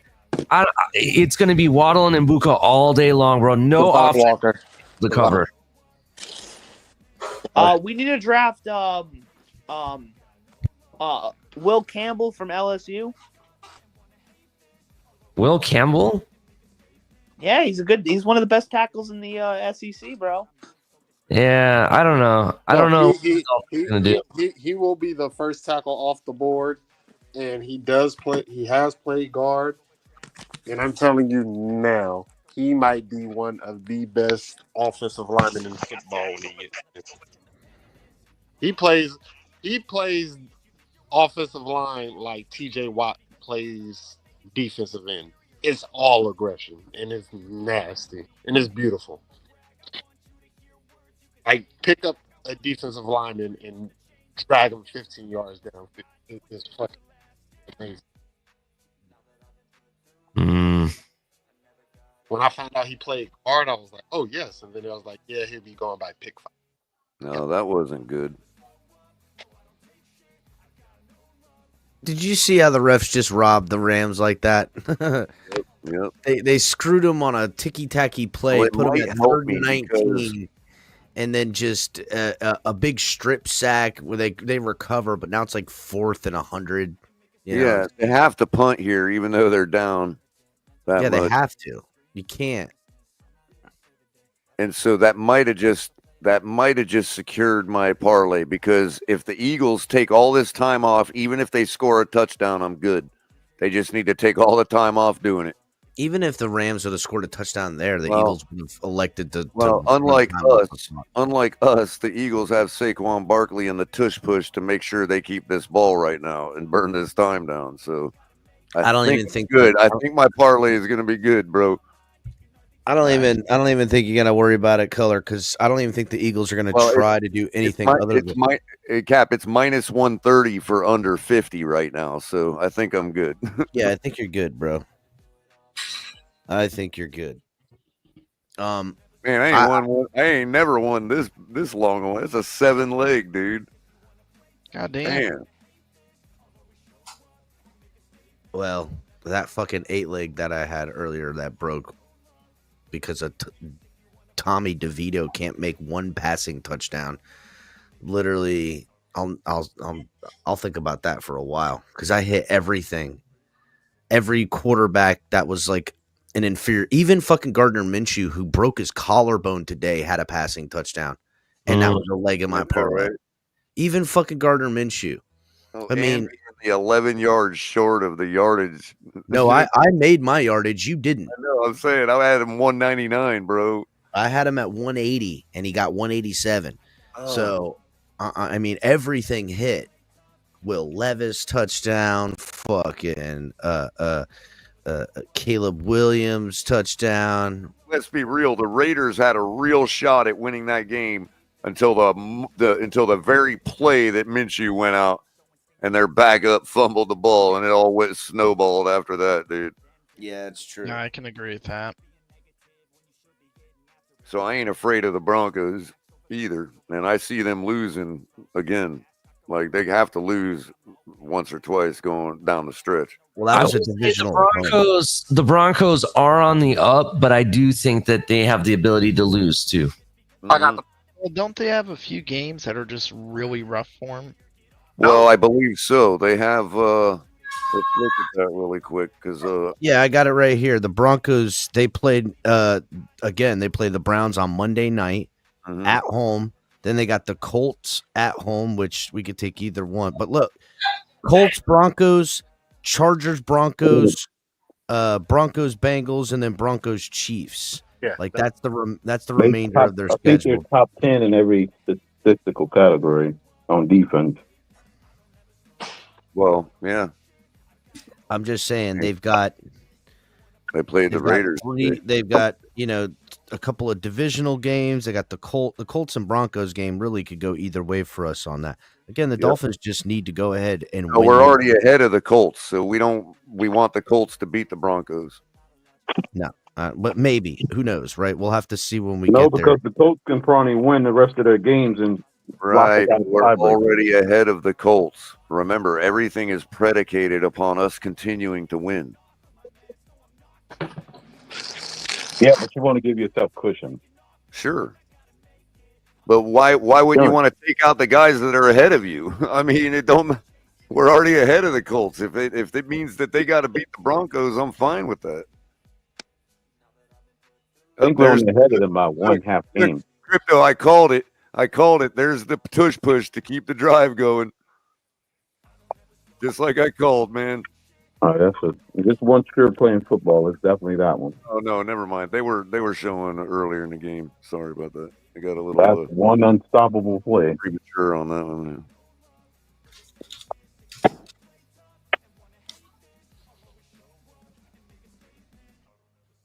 There's one game in football, one play that you can put all the marbles on. It's definitely that one. Peter, no, I think they said Jacksonville stopped the flight this year. Keep handing that ball off. Let's get the first down, Philly. All right. Has Jacksonville fired their coach yet? That's going to be a manageable third. Why would they do that? Doug Peterson. Yeah, I think he's got grace for this year. Color, I got to run inside. You want to close this up? You want to watch the rest of this game and close it up, or you want me to go ahead and close this up? I'll just finish out this game. Next year he'll be on the hot. All right, maybe I'll make it back. Right on. Oh, he missed the best part. Alex, what's up, man? What's going on, guys? Hey, waiting on Philly to run a bad basketball. My parlay is good. Oh, you got a parlay going? Yeah. I need under 55 in this game, bro. Philly's trying to run the clock out. And it's only at 40. It's only at 44 right now. Well, Carl, I hope you hit, man. Good luck, bro. It's a really good shot on this one. That's good, bro. Keep it up, man. Tush push on 3rd and 1. They might not have got it, but why wouldn't you go for it again if you got that much distance out of it? Just do it again. For sure. I haven't even been watching the game tonight. I'm about to put it on right now. They're a half yard short, and they just gained 2 yards getting to a half yard short. So why wouldn't you just run it again? I don't care if you're on the 20-yard line or not. All right, here we go. They're going to run it again. Tush push for colors parlay. Oh, offside. Wait a minute. They got it anyway. What are they going to call? Could go either way.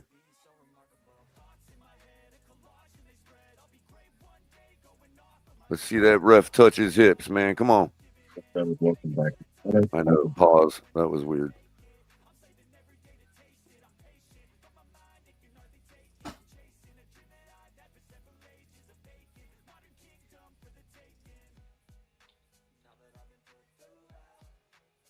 Offside. Yes. Yes. First down. Boom. That's going to be the game. Congrats. Oh, you're ahead of me, Color. Yeah.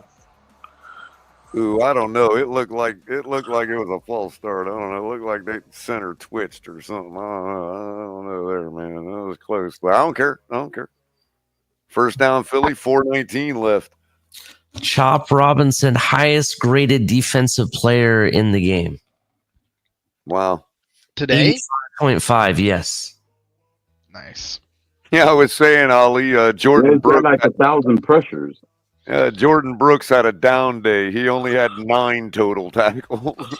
I tell you what, Job Robinson has really come along the last couple weeks. I love it. He has really, really come along. And I told everybody, you gotta be patient with these kids, man. And not all of them are gonna take off right from the jump. Yeah, I mean, no joke. Close for a while, though, man. Well said, Alex. I can't even make this up. So give you credit when you deserve it, bro. See, hey, something logical. Color's gonna give you credit, bro. I can't even make this up. So I get to the game and me and my buddy are talking, and he goes, Chop Robinson hasn't done shit. Why did we even draft that guy? And I said, bro, first of all, he's been coming along the last 2 games.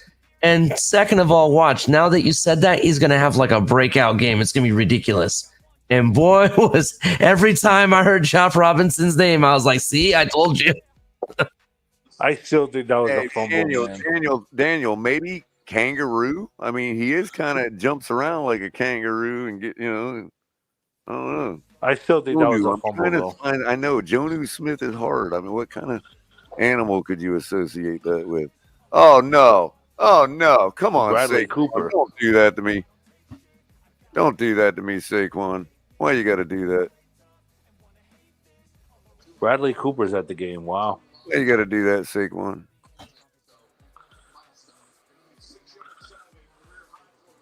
I mean, why?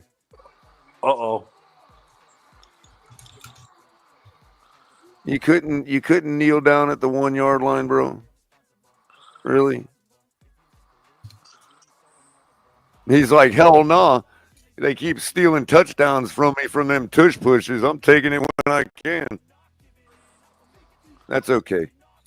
Philly's defense is going to stop LA anyway. Are you serious? 255 tonight for Saquon? I'm still good.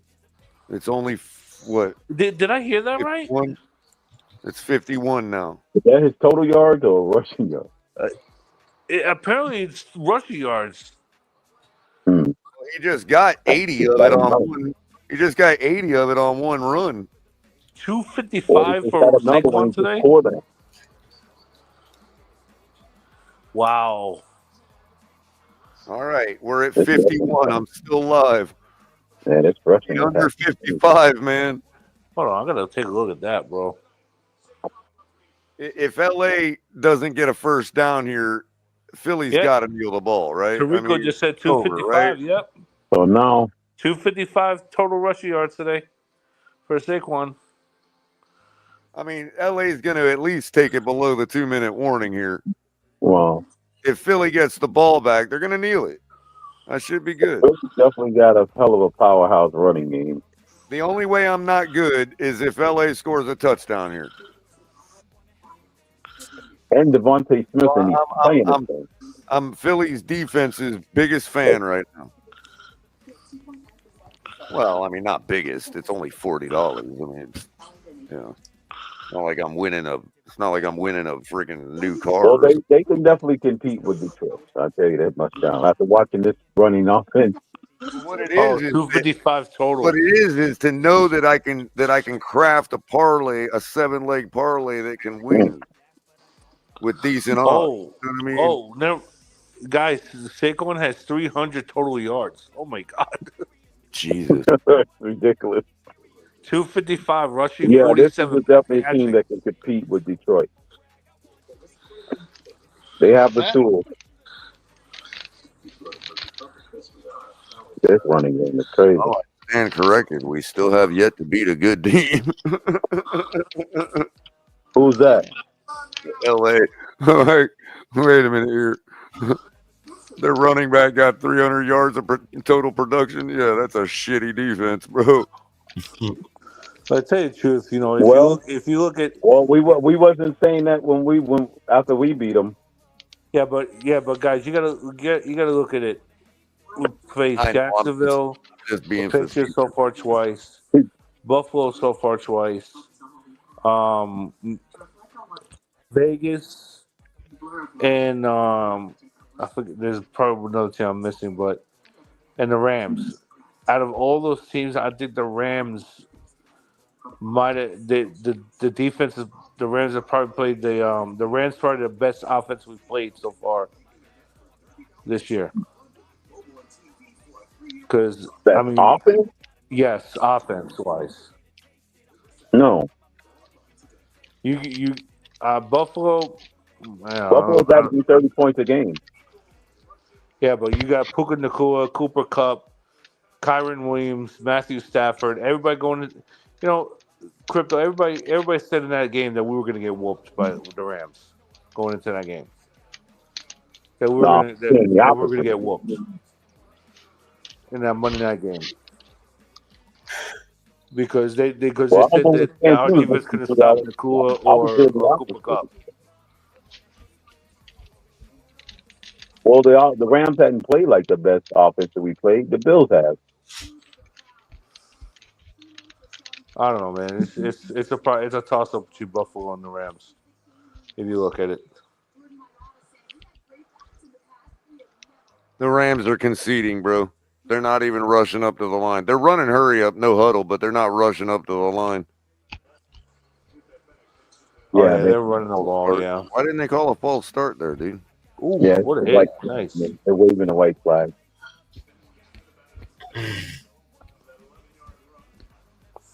Yeah, it's crazy because it looks like Philly has the same amount of fans in their building that we had in their building 2 weeks ago.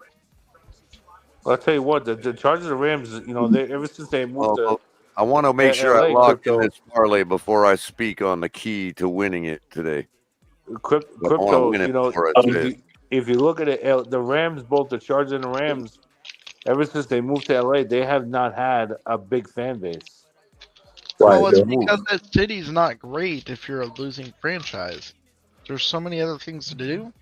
Well, the Rams just won the Super Bowl not that long ago. Yeah, so you better keep winning, and they haven't kept winning. Caller. Yeah, it's really no excuse to keep not keep your Ali.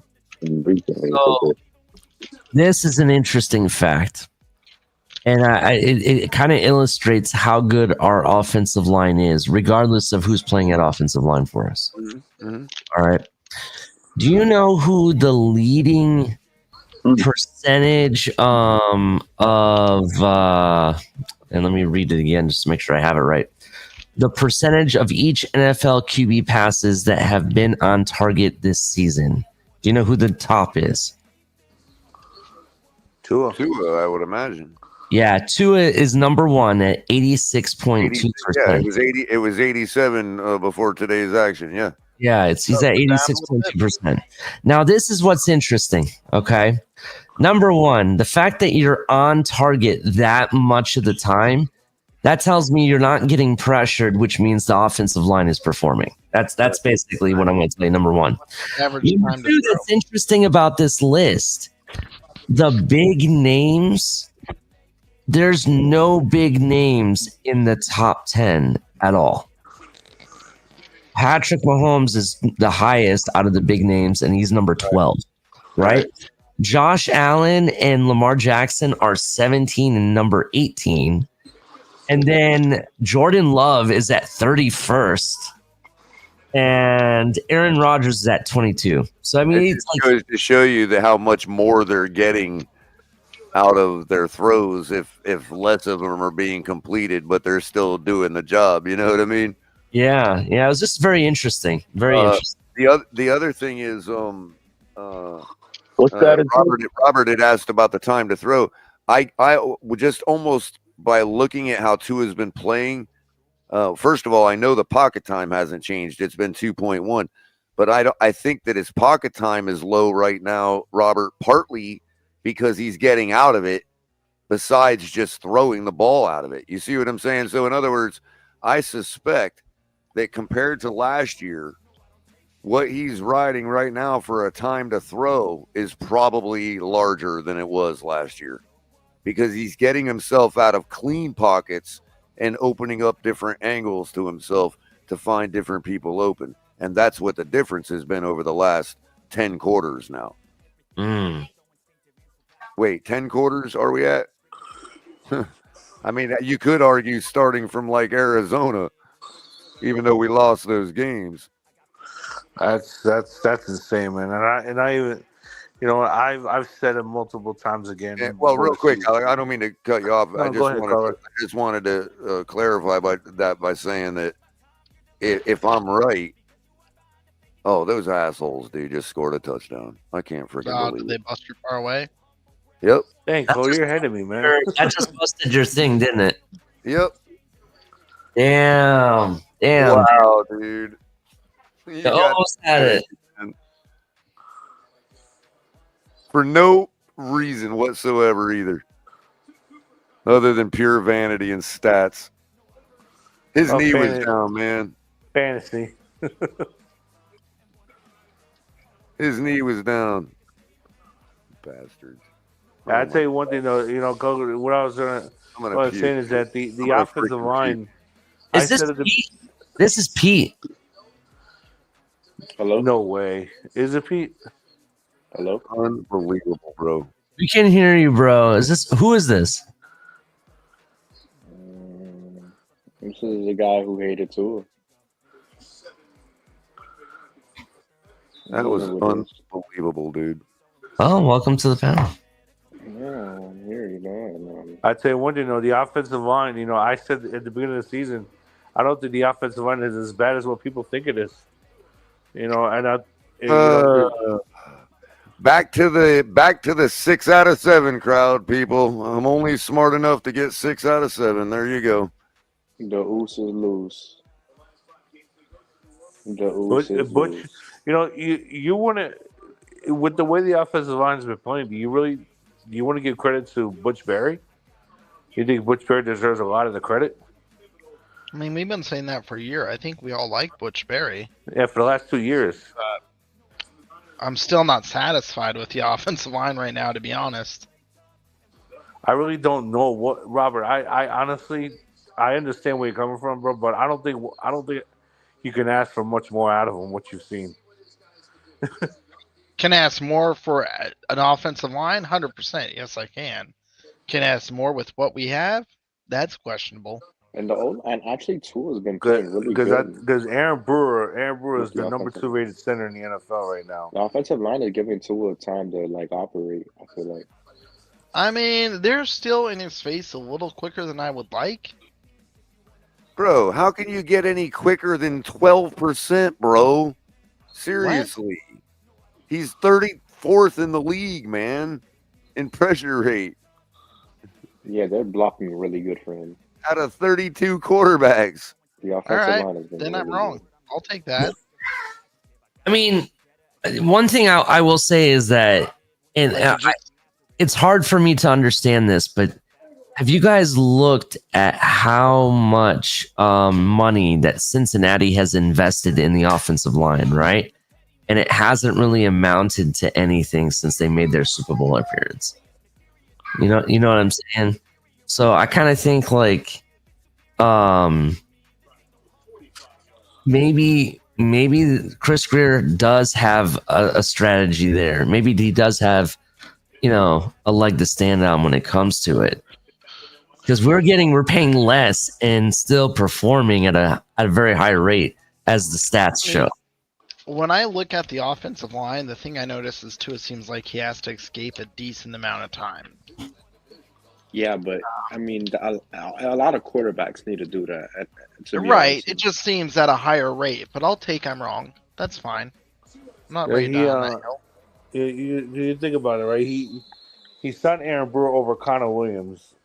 I don't know why Connor Williams retired. That was a shocking, actually, because I thought he was a pretty good. I thought he was very good. He's a good center, and you let Robert Hunt go, then you replace him with pretty much Liam Eichenberg or Robert Jones. Mm-hmm. And you're getting good production out of both of them. Robert Jones at the beginning of the season, had his flaws. There was a lot of people on him, and I was one of them that was on his case. But he's been better. I would say since the Indianapolis game is probably since he's been better. Color, I gotta step away. And Liam Eichenberg has continued to improve every week as well. And Teron Armstead, the number one rated left tackle in the NFL. And it sucks that Austin Jackson went down because he was starting to come alive as well. But I think Kendall Lamb is an established backup that can handle the right tackle position, and he's done that the last 2 weeks so far. We can't ask for anything more. From what we've seen, but I get it. One game can easily turn that around. I get that, but until we see that, bad game from them, we can't ask for anything else. Like, what I see is I just see him having to escape more than I expect him to. Doesn't mean I'm right. I haven't done a deep dive on it. I'm just going I get where you come from, Robert. Of course, there's been times where Tua has to escape the pocket, when things are breaking down, at the beginning. But that's actually good for Tua because he looks good he's been looking good on his feet since he's been back. And I get where you're coming from with that, but I'd rather it be by choice than by necessity, and you can't really. It has been by choice. I mean, that's the choice trying to say. Like that play in the Rams game, when he was throwing on the run, he hit Mostert. I think Mostert. I think he hit in stride or A-Chain. He hit in stride, which he was wide open. By the way, I stand corrected. He's 37th in pressure rate at 12.5%. Oh wow, that's still good. I will happily take I'm wrong. It's fine. So basically, when you say, Alex, that when stuff breaks down, when you in those times, that's happening. That's happening roughly once every 9 or 10 dropbacks. And that's actually really good because which is pretty fucking good. Yeah, it's pretty good. And I feel like Tua is really improving on taking what the defense gives him. Right. Now, if we see that his time to throw has increased, then we know for sure that he is leaving clean pockets to find himself better angles. So I would suggest that we look at the time to throw, and if it has increased since last year, then we can deduce that he is getting himself out and away from the pocket and opening the field up for himself. And that's causing him to take longer to throw the ball, but still have a 2.1 second pocket time, because the pocket time is just as long as the ball is sitting in the pocket, whether he runs it out or whether he throws it out. So what's his current time to throw, Color? I don't know. I don't have that information at my disposal. Okay. It has to be at 2 seconds, right? It has to. No, I would suggest that it's increased. A guy like Lamar Jackson that buys himself all kinds of time in the pocket is usually sitting at about just over 3 seconds time to throw while maintaining a, let's say, roughly 2.4 to 2.5 second pocket time. So what do you think? What would you infer that's Tua's? Right now, I would say it's probably gone up, probably close to like maybe it's nearing 3. I'm kind of curious because it's been going on now for a lot of quarters. Yeah, I like the Raiders game where he escaped the pocket to the left and hit Waddle. That was nice. And I think that's good. I mean, escaping the pocket, making plays with your escapability and off script, like that works. Like especially if you're one of the best on script players in the NFL. I mean, the guy can fucking take what the defense is giving him like no other. He's doing a lot better at not passing to double coverage, not trying to pass on too high safety looks. He's passing, and I was wrong, man. I was really wrong about this guy. I was really wrong. I really do was. love the way he's playing right now. I do love the fact that he's taking what he's given. This offense has gone from a big play offense to extending drives and turning around 5 or 6 plays to like 10, 11 plays and eating time off the clock. Well, Alex, one of the other nice things we saw today was Waddle made some big chunk plays today. They weren't 70-yard bombs, but give me 20, 30-yard passes hell all yeah. day. Hell yeah, Robert. Hell yeah. That was nice. Exactly. And Nate Burleson said it during the halftime show as well on that pass in the first half to Waddle for 20 for I think it was like 29 or something like that on the slant. It was Nate Burleson even says that Tua is one of the best at throwing that slant passes. He's one of the top quarterbacks in the league to do that, to throw those passes, and which he's right. So what's your guys' answer to defend this? If you were on the other side, how would you try and attack it? I mean, you kind of have to live with it. I mean, if you drop the safety back and you drop the safety back, it's going to be very bad. It's going to be one play touchdowns every single time. So they kind of have to live with these drives and towards the middle of the field or short throws, because if you don't, you're just going to get bombed. And just like we saw in 2022 and in 2023, so I mean, shit. There's absolutely no defending. Well, there is. And I'm gonna tell you. I mean, that's Robert. It's a man-to-man defense. It's simply fresh coverage. Not giving free releases off the line of scrimmage. And stunting on defensive linemen. You need a supreme pass rush. That's the only way you defeat this. Right. You can disguise a supreme rush by just simply stunting. Mm-hmm. You got a pass rush that's stopping the run and getting pressure. You can allow your linebackers to cover underneath while your corners are in man. That's the only way you defeat this. The problem is Rashad, it's funny you mentioned that. In the middle of the field. The problem with that is you got 2 man-to-man beaters at receiver. What corner tandem is stopping Waddle and Reek? I don't think they just throw off the timing like I said with a bump and then a bump coverage. Not allowing 3 releases off the thing that gives your defense a lineman time to get to the quarterback. Right. Yo, I swear, guys, people in the chat, especially CCRR, can we please stop with this freaking concussion talk? Like, come on, bro. Enough with the concussion talk, bro. Next bump in the head, he's retired. Like, bro. Like, stop. Enough talk of that, bro. Like, come on, move on.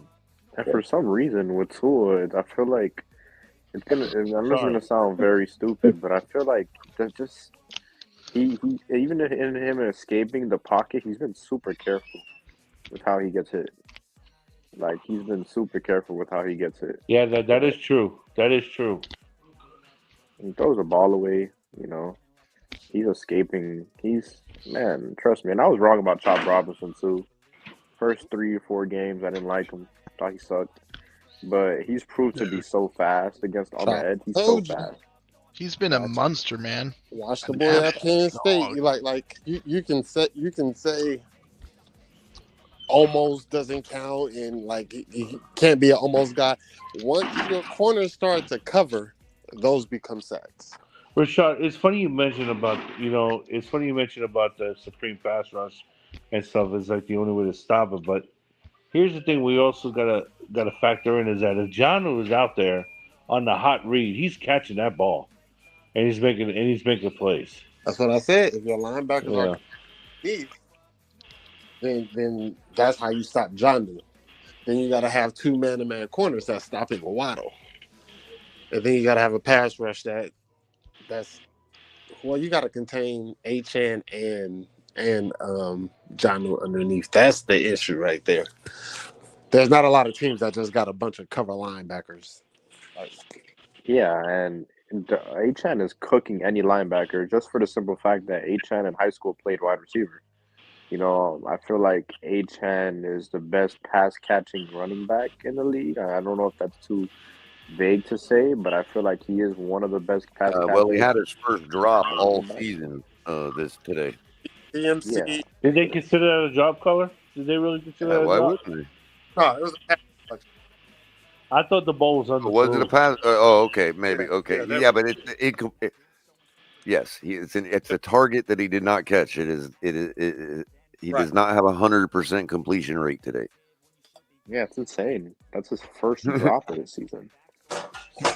I mean, it's not an outright drop. We can excuse it, but it is a drop. It is a incompletion, and it's his first one all year. I think that ball was a little bit underthrown a little bit. I got a question for in my opinion. Correct me if I'm wrong. I believe it was this game. Tua got that first down with the hard count, right? Wasn't that this game? Right before. At least 2 or 3, I'd imagine. Yeah, it was before the. It was right before the 2-minute warning. Yes, it was. It was right before the 2-minute warning. Yep. It was 3rd and something. I'll take your word for it. Yeah. Because I for sure thought they was running the play.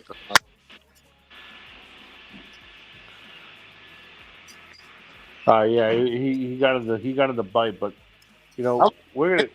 there's 2 things. There's another couple things I want to talk about here, guys. Number 1, have you ever seen a more undisciplined Patriots team in your years of watching football? Back in 1855. My God. Hello, guys? Anybody there? What was the question?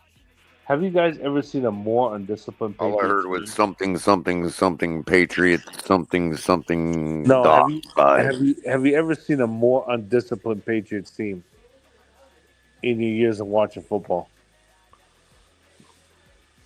Because, bro, how many pre-snap penalties did the Patriots have today? How many did we cause? Oh, it was, yeah. I can.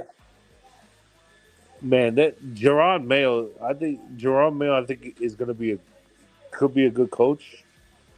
But man, he has got to be more disciplined with his team, bro. At this point, he should have benched that guy after getting those 4 straight penalties the way he did. There's no freaking way you should have been putting him in the game. And you get 2 steps forward, 3 steps back. That's just bad coaching. You got to sit that guy out. I think that's their starter. That's their young starting tackle, but I think they have nobody else behind them. Crypto. That backup lineman. But another thing is this. All right, moving on to the next thing. I'd rather the guy that got beat than somebody that's beating themselves by getting pre-snap penalties. Chop Robinson was having a day with this kid, bro.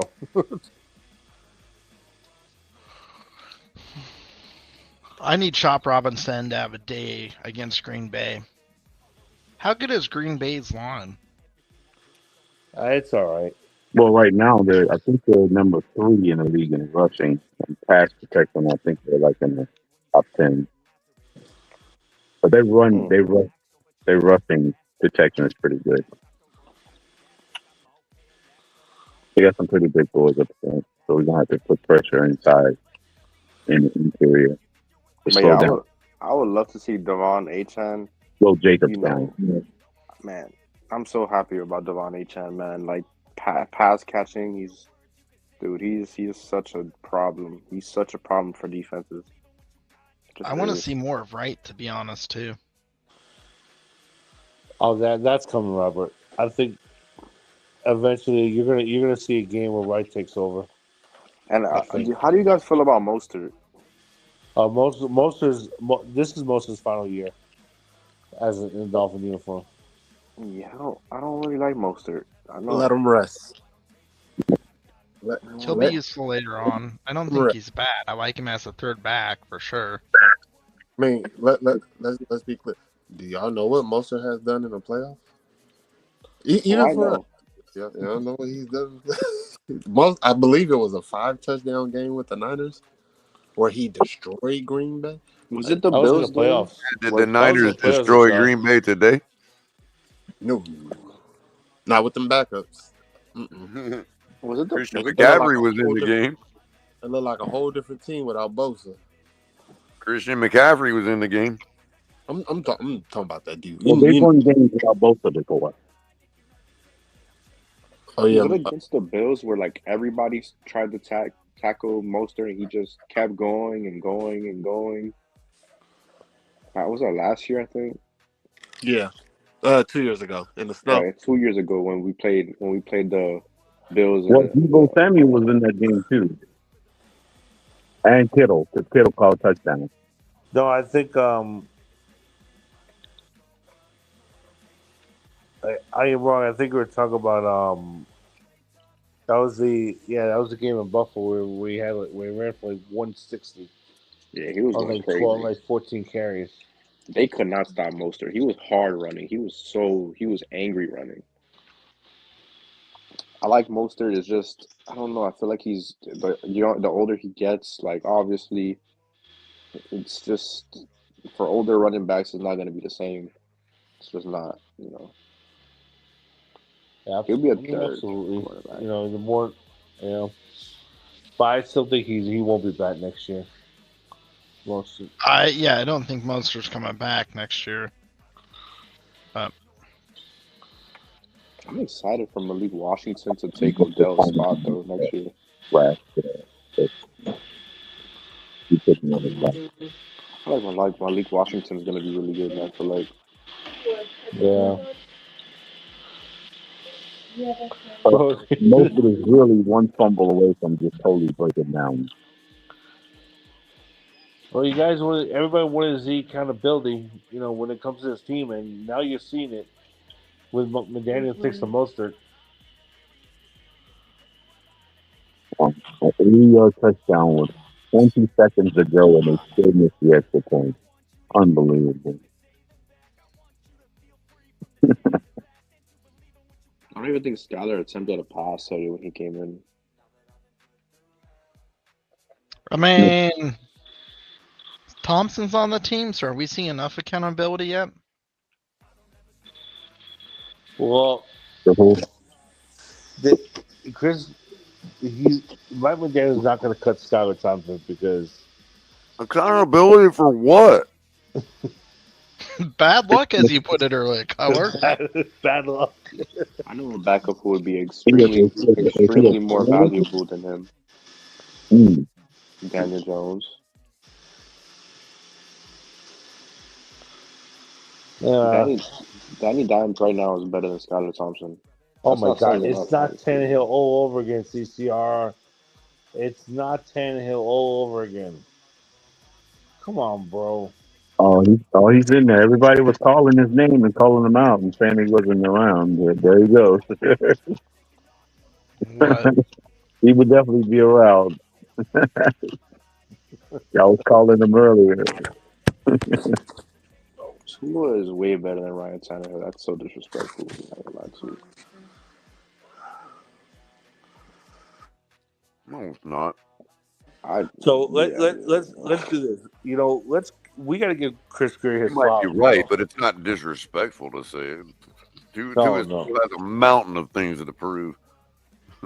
Oh yeah, I mean playoff wise, of course, but I'm just saying anything wise. I'm just saying player for player, like it's not close really. The problem is if you look at the Tannehill years, okay. No, Tannehill never led the league in anything. I don't know where. As a Dolphin versus Tua as a Dolphin versus Tannehill's career Hold versus on. his career. Crypto. Tannehill never led the league in anything. I don't know where anybody even get that. Will you please stop acting like Tannehill played 17 games ever, bro? Stop it, man. Stop No. man. Wait a minute, he's wrong right there. He led the league in passer rating in the year he was in Tennessee. I don't What do you even mean never led the care. league in? I don't think he I'm did. tired of you He pulling did. He had out a padded 117 stats rating. to talk about two quarterbacks that played in completely different paradigms, bro. No, stupid. No, Crypto. Because the thing. I'm sorry, Color. The thing is, he said that Tannehill led the league, too. What did Tannehill lead the league in? Bro. Passer rating. Yeah, but that's in Tennessee. We're talking about in Miami. Exactly. That's the thing. Y'all comparing them as a Dolphin versus comparing their careers. Well, I also feel like in Miami, he had an opportunity to really show us something in 2016, but he got injured. In 2016, that was the year. I really don't like it. Statistically, that was Tannehill's best year.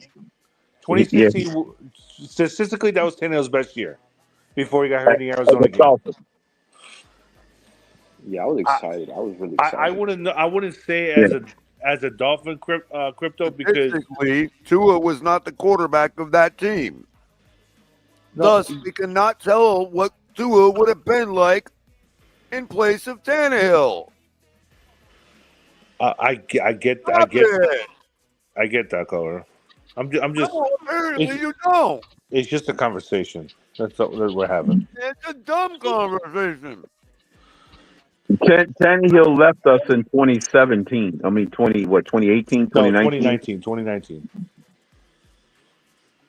So, yeah, his best year as a Dolphin was doing those. Incessant need. But he had better years as a pro after he left us. He's not coming That's what back. I'm saying. Crypto, what are you chewing on, bro? Oh, it's color. I can't enjoy a damn freaking, football win without us having to fucking. Oh, did you see what Herbert didn't do today? No, Color. Shit. What do you have for dinner, Color? I'm eating a chili chimichanga. I know that's good. Ooh, that sounds good. Chili chimichanga. Actually, that sounds good. Man, my stove fire went out and the freaking gas was burning. I'm like, where's all this gas coming from? Good thing I didn't strike a match. The guy plays 10 good quarters, right? Of some spectacular freaking quarterbacks. Vent my house out because I got gas. I give him credit for that. This is why people don't give credit when Tua plays well. Just so you know, over the last few seasons, why two people don't give him credit. When EM, bless his heart, comes up here and talks about, oh, nobody gives credit when Tua does. You know why? Because the second we give them an inch, they want to come out here and start pulling out the bronze statues again. Stop it! What's going on? He had a good game today, but Alex is going crazy. So tired. But I'm Alex, going back and forth with CCR. That's Alex. Let me ask you this question: do you think Tua has ever had a good game better than today? Yes or no? Yeah. Yes, Okay, then. I think So so. it's nothing brand new. Don't act brand new.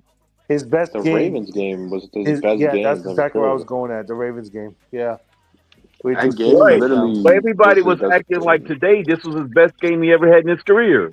No, I think the reason why they say that is because, all right, you in two You're with him, Crypto. I'll give him that.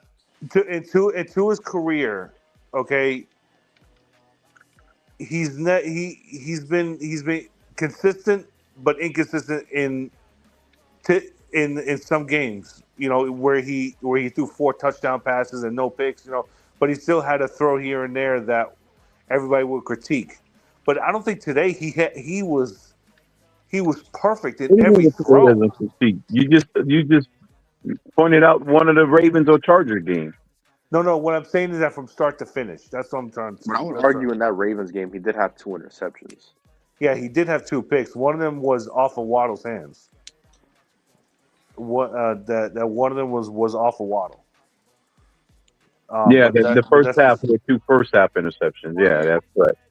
I don't know, bro. When Tua throws the interception, he always scores a touchdown after. It's weird.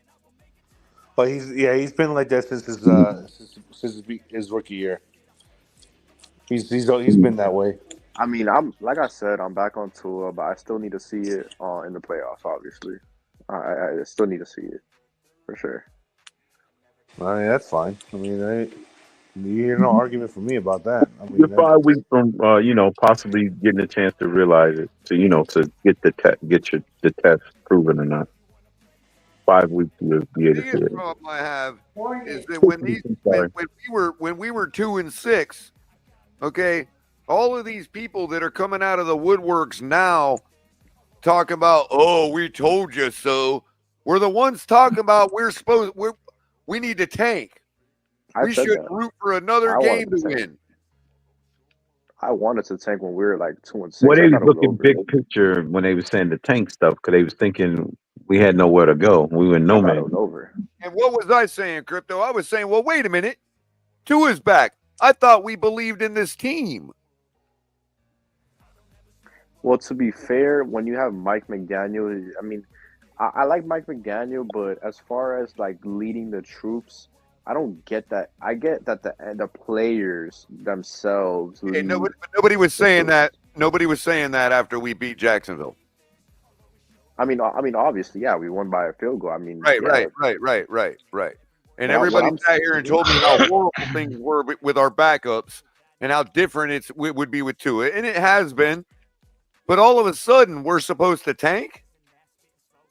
All of a sudden, we don't have the same energy as we did to start the season.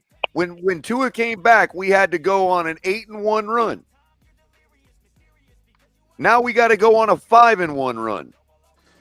But the thing is with all the tanking. Now, wait a minute. Are you hearing what I'm saying, Alex? Yes. Or were you just waiting for me to finish?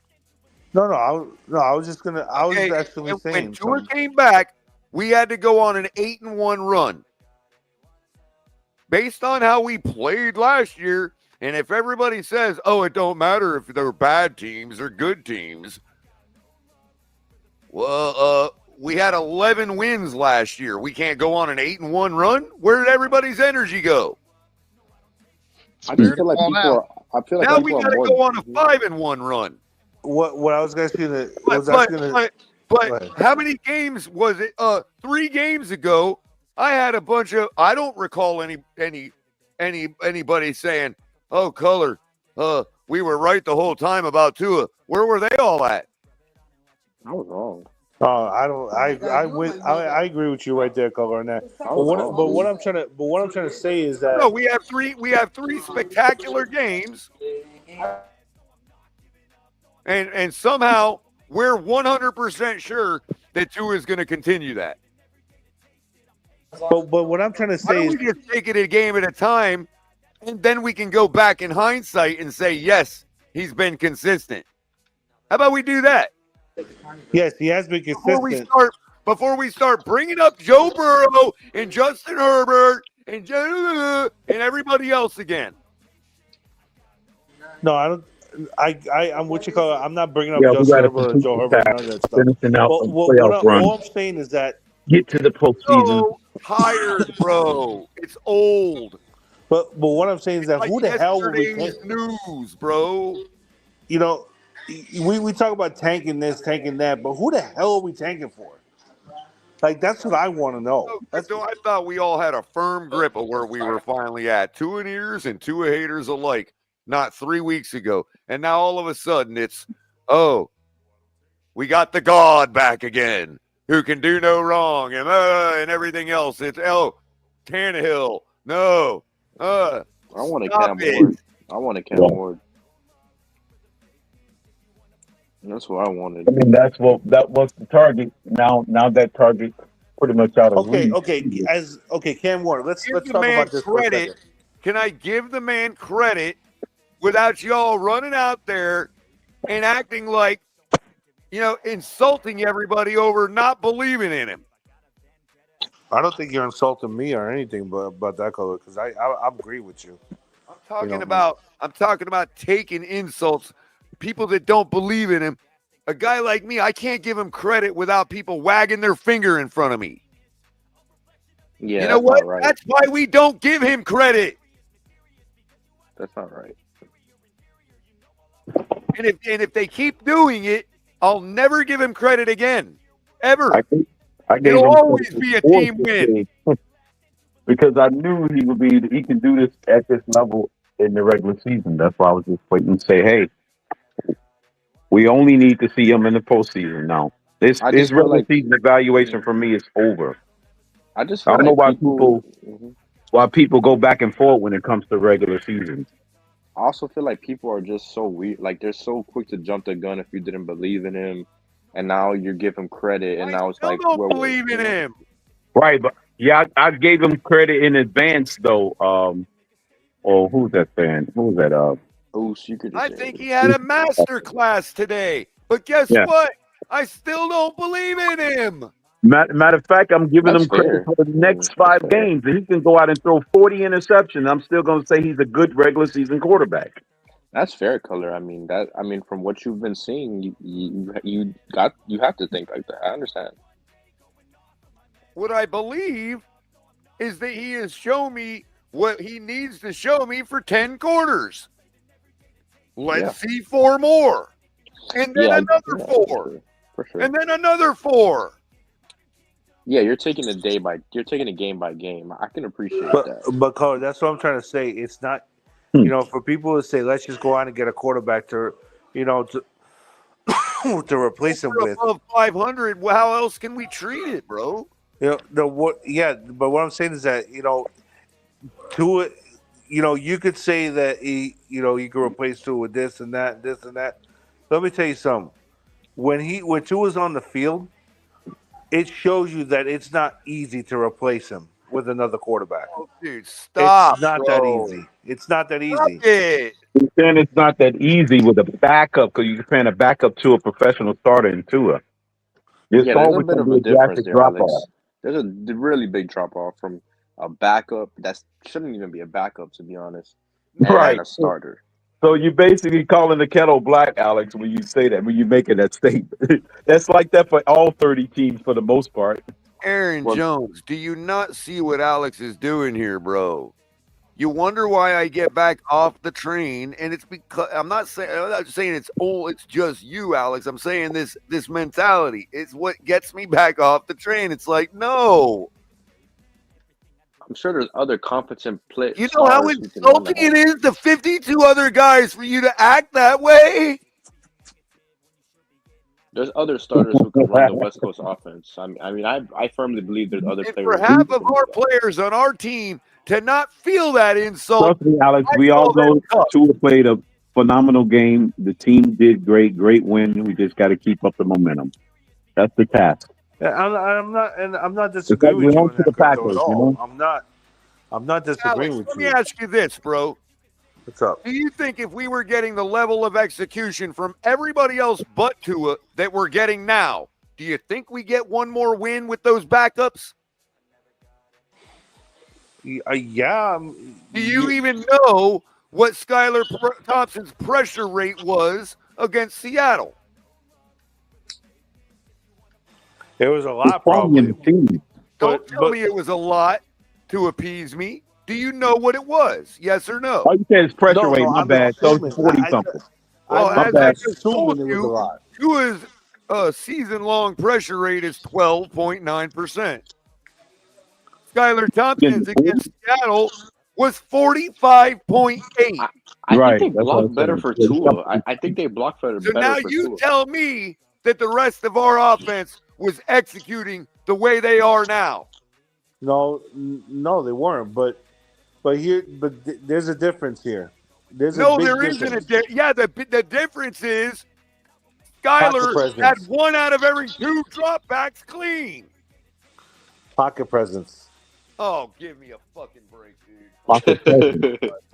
So you're saying if Skyler had just a little bit more pocket presence, he would have overcome that pressure rate that Color's talking about? I think he would have.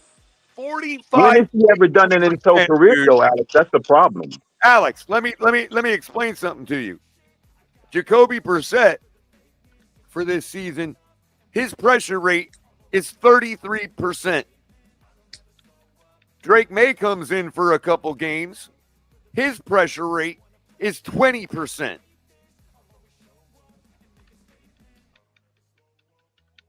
Yeah, Alex, you can't just say that nobody can run this offense because backups look bad. Yes, a quarterback can help that, certainly. But the Patriots still have a trash offensive line that gives up 20% pressure. It definitely shows. Okay, I get that. But you see what Drake May was doing when he got pressure in his face? He was rushing out of the pocket and making plays with his legs. You know? Yeah, that's just quarterbacks being Yeah, quarterbacks. he did that. That was him improvising. But you would say he's better? Would you say his drop off from Brissett, Brissett's drop off from him is just as great? Probably not. I mean, he's a better quarterback than Brissett. Alex, we're just saying that any other starter can run this offense. I don't think so, man. I don't know. Yeah, backups struggle with this offense. Other starting quarterbacks, there's a certain amount that can still I run can it. give you 3: Brock Purdy, Stafford. Alex, what was the result? Okay, you. Okay, arguably, what was the result? What was the difference in the game between the one we played against Brissett and the one we played against Drake May? Execution. Well, Drake May did things to help mask the fact that his offensive line is trash. Oh, he masked it big time, especially on that 4th down. And that's what I was saying with Skyler in the Seattle game. But you're not going to tell me, you are never going to convince me that Tua is doing so much that he dropped that pressure rate from 45% to 12. I'm sorry, bro. If that was true, we would have 60-point ball games every single game. I just think Wait a minute. When did you ever have a 40% pressure rate? Well, I'm missing something. I'm lost. Sorry, Say Crypto. that again, Color. Okay, so Skyler's pressure rate was 45.8%. Alex is suggesting that if Tua was playing that game, that the pressure rate wouldn't have been the offensive line executing better. It would have been Tua dropping that 45.8% to 12%. Oh, no, that's a dramatic drop off. The offensive line is just playing better, guys. That's all it is. They're playing better. I'll give Tua Drake May status. I'll give Tua that he would drop it to 20%. Fair enough. He is better than Skyler. But I also believe You're not going to convince me that the rest of this team was executing at the level they are now for the backup quarterbacks. You're just not going to convince me of it, bro. Sorry. Not done. I think we win more games if the offensive line played better with the backups. I think that maybe one. We have to give our team credit for at least one win without Tua if they were to fucking execute at that level. Here's another thing. Oh yeah, where- the ending game would have been Here's one. another thing. One I'm asking for. One. Here's another scenario that comes to that factor. Okay. When Tua was injured, when you had the backups in, with Stu Huntley and Skyler and Tim Boyle. Okay. Mike McDaniel. Okay. Not only did he not put his quarterbacks in better situations, Mike McDaniel has just as much blame as those quarterbacks that I he don't put in know there. okay, Alex. See, this is where you and I depart on that. I'm not so sure yet if the word should be blame. It may, in fact, turn out to be credit because, like I keep saying, if we come out of Green Bay 6-6, then we can start to really hypothesize that the first part of this season has been about McDaniel coming into his own as a coach and asserting himself and getting shit fixed at the execution level, no matter come what may, wins, lose, draw, whatever. And so some of the play calling we saw through that stretch may be because of that. But do we need that, or we just need to finish stronger overall, even without a win?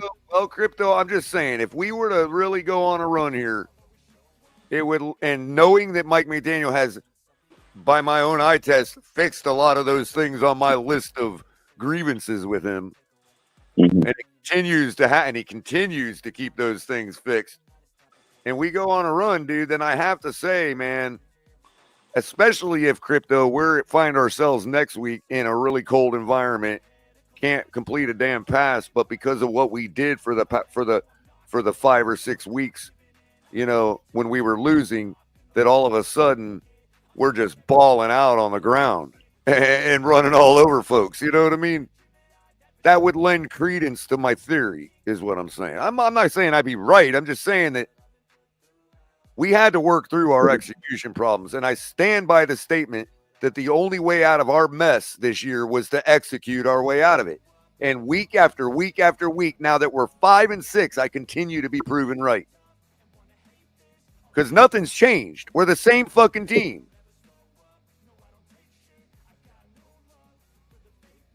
We still have just as many guys out. Jalen Phillips ain't here. Bradley Chubb ain't here. We just swapped out David Long for another linebacker. The guy comes in, gets 4 tackles and a freaking interception. That's execution. That's all it is. Color, did you hear what Matt Ryan said at the halftime show? Oh, you were at the game, so you didn't hear it. No, I was here, sorry. but I had the volume turned down because we're calling the game, me and Cap. So but I was home today. I didn't make it to the game. Unfortunately, I understand there was a very large turnout by Dolphin fans, which is partly why we saw so many of them false starts. Yeah. But, Ali confirmed. My mom confirmed that because she had the volume up on the TV, and Ali also confirmed it because he was at the game. It was loud. I heard it. I heard it on TV too. But anyways, Matt Ryan said, and I quote, okay. See, look at this. Aaron wants to leave. Hold on, Alex. Aaron wants to leave just because I want to credit the team, dude, and make it about execution and not about Tua being here. See what I'm talking about, bro? Channel. Why would he go to that length saying he's done with it? I don't even care. I don't even care why he would. I'm just saying that it's an example of crazy. All I did was try to say it's about execution, and it hasn't been about Tua being gone. Wow. Here's the thing, Color. And I think Matt Ryan is spot on when he said this, about it. He says, I think you can argue that nobody is more important to their team as Tua is to the Miami Dolphins. You could make an argument Brock Purdy's more important. But that's like saying any Yes. quarterback. Right, like I said, Robert, a lot, all the quarterbacks in the league, there's some drop. Alex, that could apply Brock to any, Purdy. Alex, that could apply to any above average quarterback that is Or contending Patrick or that is Mahomes? competitive. Well, Patrick Mahomes Yeah, is definitely Patrick important to Sean, that Kansas City team. Hell yeah, he So, is. the bro, Kansas City team is struggling. if you've got a guy that's been winning, that's been, having success at the, 60% rate with your guys and all that, he's above average and all that. It don't matter who it is. If you lose that guy, you're going to see a drop off, bro. What you're saying, Alex, is a truism. And to be speaking the truism betrays a certain amount of, I'm only doing this to make sure everybody knows that it's Tua that is the guy. I'm just saying. Like, I can't even talk about our execution problems because, look, when Tua got back, it was execution issues that lost us 2 games. So what are we talking about, bro? How can I not talk about execution without people saying, oh, my God, you're just hating on Tua because you don't want to give him the credit for the fact that we've improved since he's been back? Yeah, That's a no-brainer. I don't know if That's anybody's what I'm arguing with it. saying. That's what I'm saying. What you're saying is a truism, Alex. I know we're better with Tua. I know. Everybody knows. The fact that they constantly have to say it betrays a certain amount of lack of confidence in their position. It's that simple, dude. Yeah, I'm it's not definitely trying to hate. definitely Tua is the number one guy on the team. I have to say it, Alex, is what I'm saying. And No. Aaron Jones don't have to leave the channel because it's not being said 24/7. Like the old saying sort of applies, like act like you've been there before. Well, that's what I just said earlier, something like that. That's why I asked Alex the question. Is this Tua's best game he's ever had in his career? He's done it plenty of times before. I don't know if I could Biggest say problem best with game. this I would fan say it's base the and this best. team is they don't act like they've been there before. That's why people think they're soft and that they collapse in big moments because they don't act like they've been there before. So, Crypto, to your comment Who of was is it out the there best asking game he's ever Mahomes had? for his jersey, bro, getting snubbed in a Well, loss. 1 second, Color. So you made a good comment, Crypto. I don't think it's the best game he's ever had necessarily, but it's the best 4-game stretch I think we've seen from him. Okay, that's fair if you want to say. I'd say that's fair. I'd say that's fair. That is Yeah, actually that's fair. fair if you want And to also say collectively. because of the circumstances and because of the teams themselves, we're not talking about bottom of the barrel trash, other than maybe the Patriots. Oh my, But we're not talking because about. Look, we're not talking about the Panthers last year and the dregs of the league that we struggled against in the first 2 quarters before we put 30 points on them. You know what I mean? We're talking about the LA Rams. They're 5-5. They're not happy about losing tonight. No, they under 500 now. They're like 5-7 now. Right. But I'm saying they had better aspirations than that. They've got a Super Bowl caliber quarterback. You got the Raiders. Minshew likes to, do his best Ryan Fitzpatrick impression. We're not talking but the about Raiders like is not here, the dude. Raiders is not last year's Raiders though. They're worse this year than they was last year. That's true. I'll give you that. But I'm just saying, we're not talking about like total bottom of the barrel trash here. Here's the thing, Clark, and I'm gonna go back to the chat for a second. CCR, you're saying that they're constantly trying to prove he's good. It's pathetic. He is good. He's a damn good quarterback, bro. There you go again, Alex. There you go. Let the CCRR define you, bro. There you go again, man. You're doing it again. I'm just Hang on, saying. y'all. Just get back to my phone again. Say Let that him ride, again, Alex. Who's a good quarterback? CCRR knows. He's trolling you, bro. He knows. Wait a minute. I ain't even in the chat. Who's CCR talking about? Talking about Tua, man. You know how CCRR is, bro. No, he said he's a good quarterback. Alex said somebody was a good quarterback. Who was Alex talking about? No, Tua. that was Tua because Oh, no, CCR says that everybody's trying to convince that Tua is good and he's not. Like I know CCR is not okay. trolling in the Yeah, respect that he okay. really don't believe in Tua. I know that, and he don't like him at all, and don't think he's ever going to be anything. I get he's not lying about that, but bro, I mean, CCRR can recognize that, like, you know what I mean, He like improved over the last 4 games. backup or whatever. I'm just saying, We definitely have improved our play over the last 4 games. Yeah. You just ain't buying it at all. See, I think No matter how CCR many times Tua wins, he ain't buying it.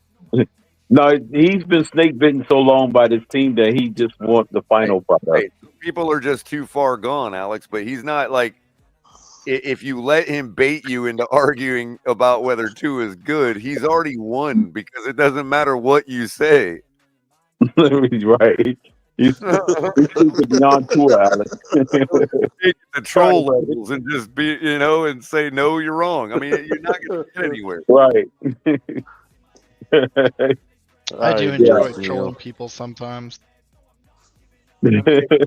He's being truthful. He doesn't like Tua, but he's also trolling in the respect that he's baiting you into trying to change his mind as if he really would change his mind. Right, yeah. He's trying to spending your calories, change dude. his mind on. Right. That's bait and switch. That's the old classic bait and switch. Even if he changed in his own mind and believed into it, he wouldn't let you know it, and he's still gonna try. He's still gonna say, "I don't. You didn't change my mind." I mean, maybe, yeah, maybe. Right. He's not gonna let you know that. No, he'll wait for 10 years after we won 3 Super Bowls, after everybody's finally forgotten who he is, and he'll be like, "Oh, I was with us the whole way." Been a I don't fan. think you can, given that Yeah, these this fan base, no one's gonna forget. There are too many damn trolls, dude. I don't think they'll let him get away with You it should know because that better than all people. Oh, wow, Jay-Z was at the Commanders game? Wow. Yeah. I mean, Robert, we're not talking Not about hell. like total social media. They're not even football fan trolls. I mean, we could be dealing with those too. We're lucky we don't. You know what I mean? Because there's people that probably. I'm just saying in general, look at our For all we know, there's people that troll us about the Dolphins that claim to be fans that probably don't even know football. Like there's like a couple Koreans with a wall full of phones just messing with us. What's up, Mike Best? Yeah. Color, just wait till I figure out my AI influencer and get that down. That's gonna be a bad day. Your AI. You said influencer AI influencer Oh, with you AI? think I'm joking? So let me ask you a All right. question, Crypto, guys. they can make like 11 grand plus a month. I and you noticed don't in even your want to Twitter know handle. how. I noticed in your Twitter handle it Oh, says. yeah, 11K? I didn't know you were into all that stuff, dude. Hey guys, let me ask you a 11 question. grand, huh? That's not bad. Crypto AI programming, yeah. But I mean, the RPI programmer is what it says in Color, your Crypto, Twitter handle. Making the Robert. bots for the No, it's RPJ. Oh, Hey, RPA. I thought it said Crypto, RPI. Robert. Let me ask you a question.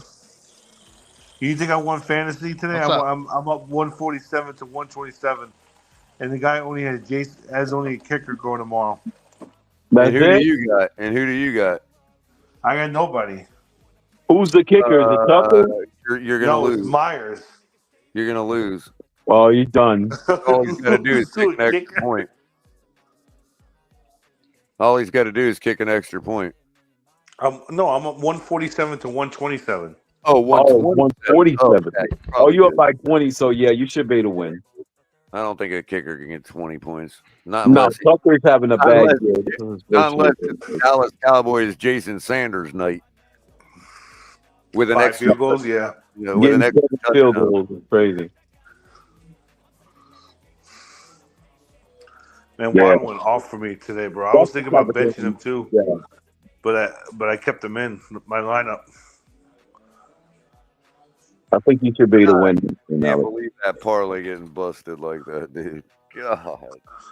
Matt Stafford, you and I are going to have a talk, buddy. Yeah, he's definitely not. I was your friend, Matt. I was your friend. Now I'm going to have to start criticizing your play.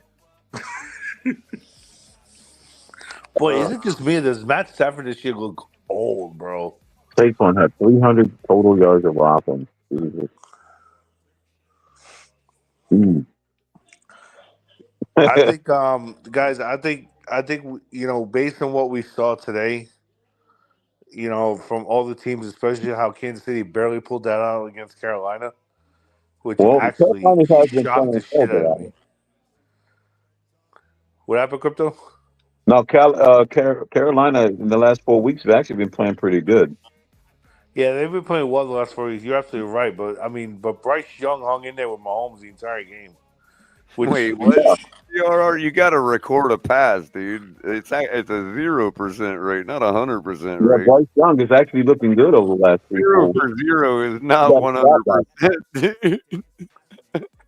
That's to lay down against. I like the angle though. I like the angle. If you technically, if you suppose that there's no such thing as nothing, then 0 is actually something, which means 0 for 0 is 100%. That is true. Yeah. Well, I mean, I guess I'll give I mean, him it's that. also 0%. Yeah, it's philosophical at that point, Robert. You know? 100 pass of the. If you believe that 100% of the passes he attended. then 0%. I mean, it technically is. But if there's always something, then there's always a hole that can be 100%. Yo, So 0 represents something that exists. I then it mean, is not doing 100%. anything is the same time you're 0% and 100% at the same time, and that's the only time that's true. It just depends on whether you believe that 0 represents a substance, a something. You know what I mean? Because if it's a something, then it's a By whole. definition, 0 is nothing.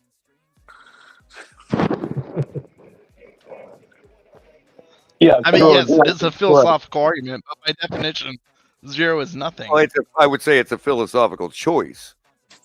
Do you believe that 0 represents something, or do you believe it represents nothing? If it represents something, then 0 over 0 would be 100%, not 0%. Yeah. But if it represented something, then we would call. Here's the problem. Here's the philosophical problem. If it represented something, we would call it either 1 or -1.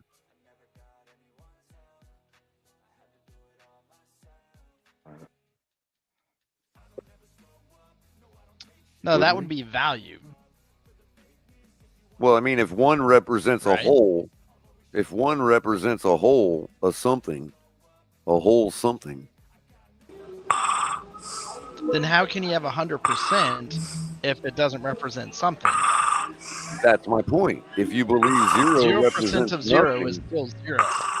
right? That's because you believe 0 represents nothing. You see what I'm saying? But there are those philosophically that believe that there's no Not such thing as entirely, nothing. dude. Then you can never have 0 even if you don't play. There are those that believe philosophically that there's no such thing as nothing.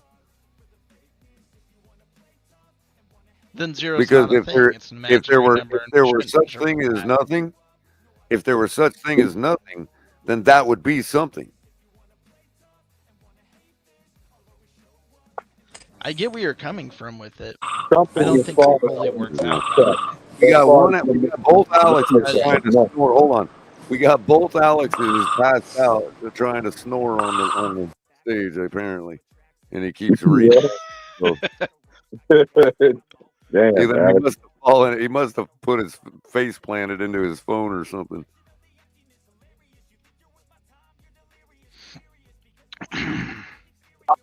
All I hear is that sounds like somebody snoring to me. Alex is out. He's out for the count.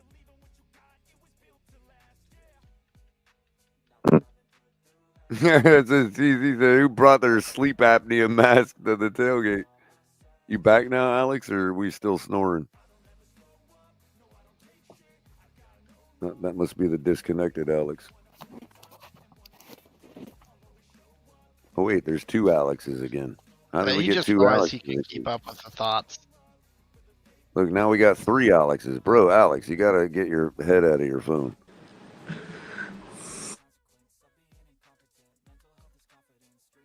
You there? It's an interesting All thought right, I ain't bringing no process. more Alexes up. Anyway, we're down to 3. I'm gonna call it a night. You all All right, know brother. it. You have a good We one. got the dub. right. You got any last thoughts, Robert? Hey, It let's was a good on game. to Need to Green see Bay. I several mean, more of them. we really have very few mistakes to go over this week. We just might as well turn the page right on to Green Bay. And we'll What do you see if think? Ingold comes Yeah, all of back. them- If Ingold comes back, that's Yeah. going to be big. All the mistakes was on the Patriots side, so yeah, not that Yeah. you're evaluating the Patriots. I mean, we got a couple minor things we could clean up, but I mean, other than that, it's like, what really happened today that we're like, Yeah, oh, you don't have to do that with us. That's all. That's all of them. You don't evaluate our mistakes at all. exactly. Not to the point where it's detrimental. Yeah, nothing that says, oh, a team like Green Bay is going to exploit that. You know what I mean? That's why I'm happy about today's win. Except maybe the Jalen I Wright agree. fumble. And I other need to than go back and look at Green Bay's play from tonight because I didn't see any of it.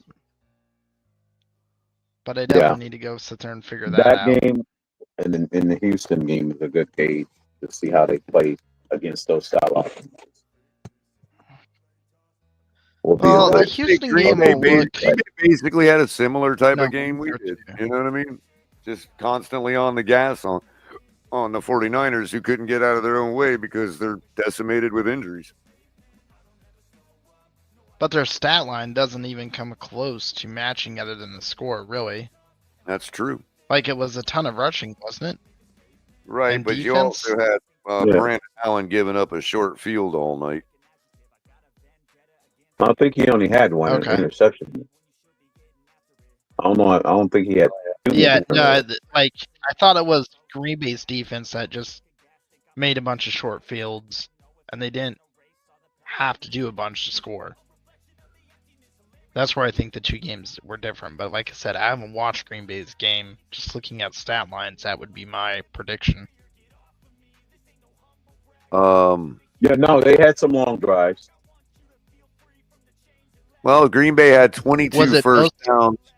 Green Bay had 22 first downs. San Fran had 11.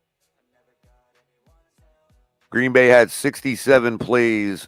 Yeah, they were converting a lot of third downs. San Fran had 47 plays.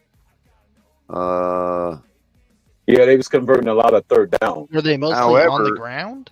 However, here's the difference. Both. Green Bay only had 11 drives. San Fran had 12 drives.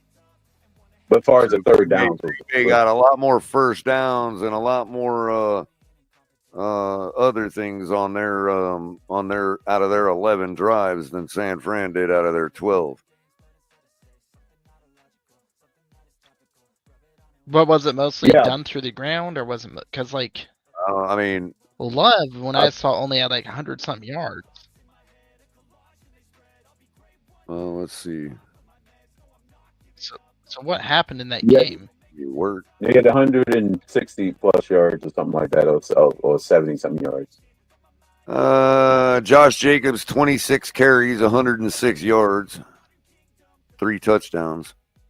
So it was basically 50-50. Emmanuel Wilson, 9 carries for 41. They had 169 total yards on 42 carries.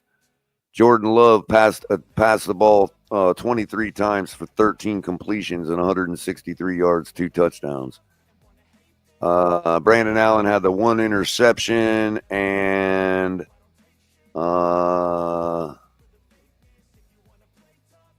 let's see. Yeah, I think that was it. They may have 1 or 2 turnovers, I think. Yeah, nobody had any. I don't see any fumbles. Right, that's what I'm saying. They out of 8 points they drove. they was driving some. They had a few long drives in there. It wasn't all short field. Let me see total turnovers. Okay. Fumbles lost 2. But it was definitely heavy. Yeah, they had most 2 of the rush. turnovers. They had 2 fumbles. That's 2. That's 3 short fields. So they got 3 short fields. Okay, so that's a big difference. Out of the 11 drives. Right. Yeah, it's still a big difference because we didn't really have a. Did we have what, one short field today? Yeah, 2. We had a couple because they missed the field goal. I wouldn't necessarily And fourth call down that. for 30. Well, where did we start with the ball at? No, we just had a lot less rushing. I And- think if you look and at the total yards, And I we think had an interception that was at midfield. I think we were That interception probably came- equivalent with them in total yards. They had 325 total. And we didn't have much. We're We had a closer to little more than 400. that, but whatever our rushing was what we had over that. You know what I mean?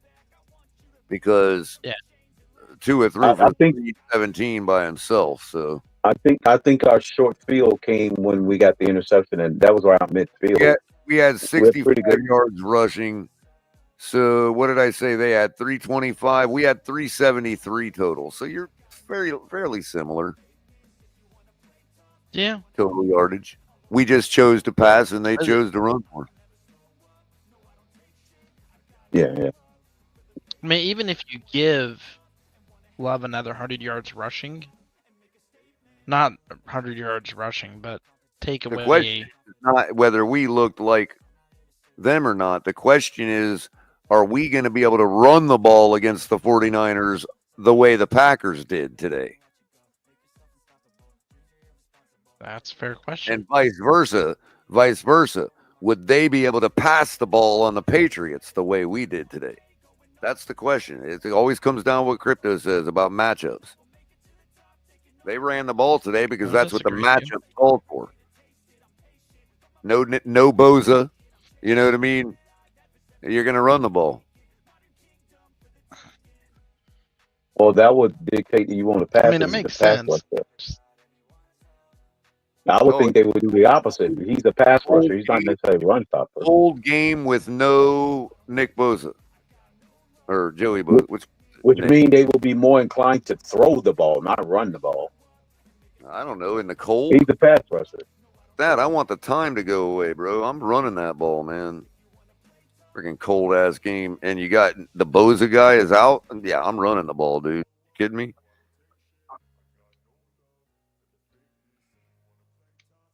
I think I'm just saying, as far as his strength, they went the opposite of what you would try to do in that situation. Are you for real back this time, bro? Yeah, I am. I know. I am sorry. All I hear is a bunch of static. Sorry. And they have won games without Bosa before. Oh, I know. I'm talking about why they were able to run the ball so well today and not really have to pass it much.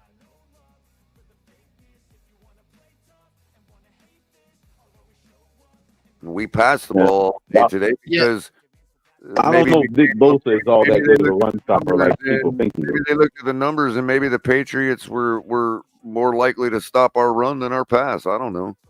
Robert, what was your I heard you earlier about what was your question about what Tua had the ball where again? Was on you said the 20, 25 or something like that?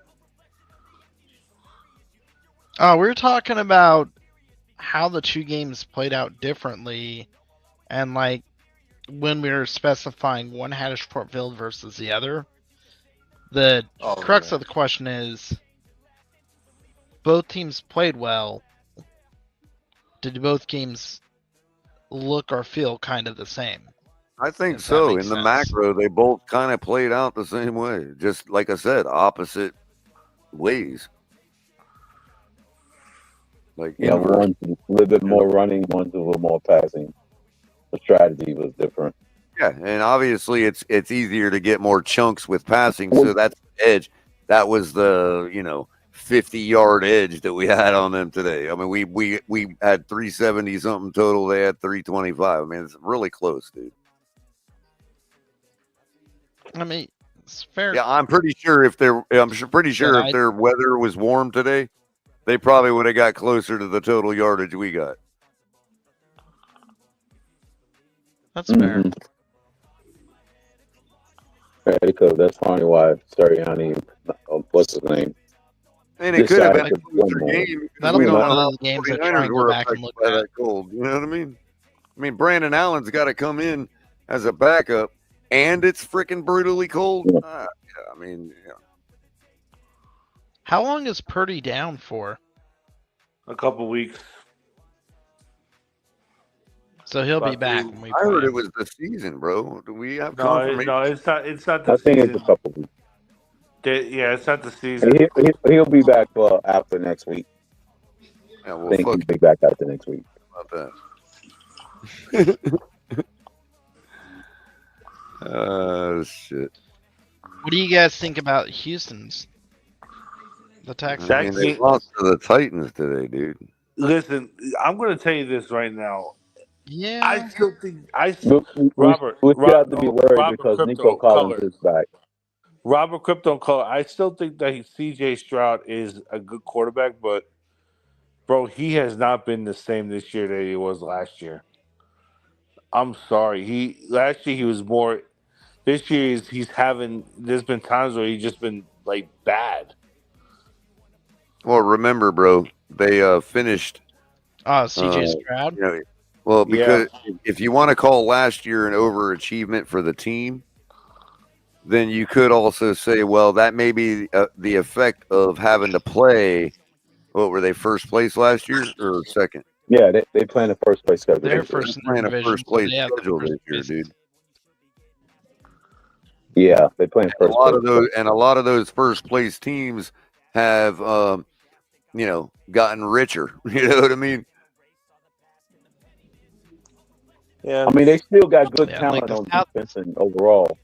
I think Houston is still fully competitive. I don't think they're going anywhere. Like as far as their chances going forward, that's they a got big, pretty good run that's still a big win if we get it. You know what I mean? For sure. Yeah.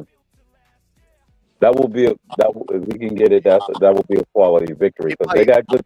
Their recent execution level gives us some optimism, but they're still a powerhouse. I mean, they're still a real deal, bro. I don't see them as a bad team, quote quote.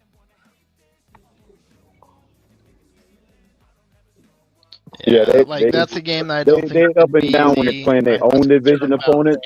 Especially since Joe Mixon can rip off 200 total yards on any given night. You know what I mean? Yeah, and they should have easily beat the Detroit Lions, which they didn't do and take the opportunity.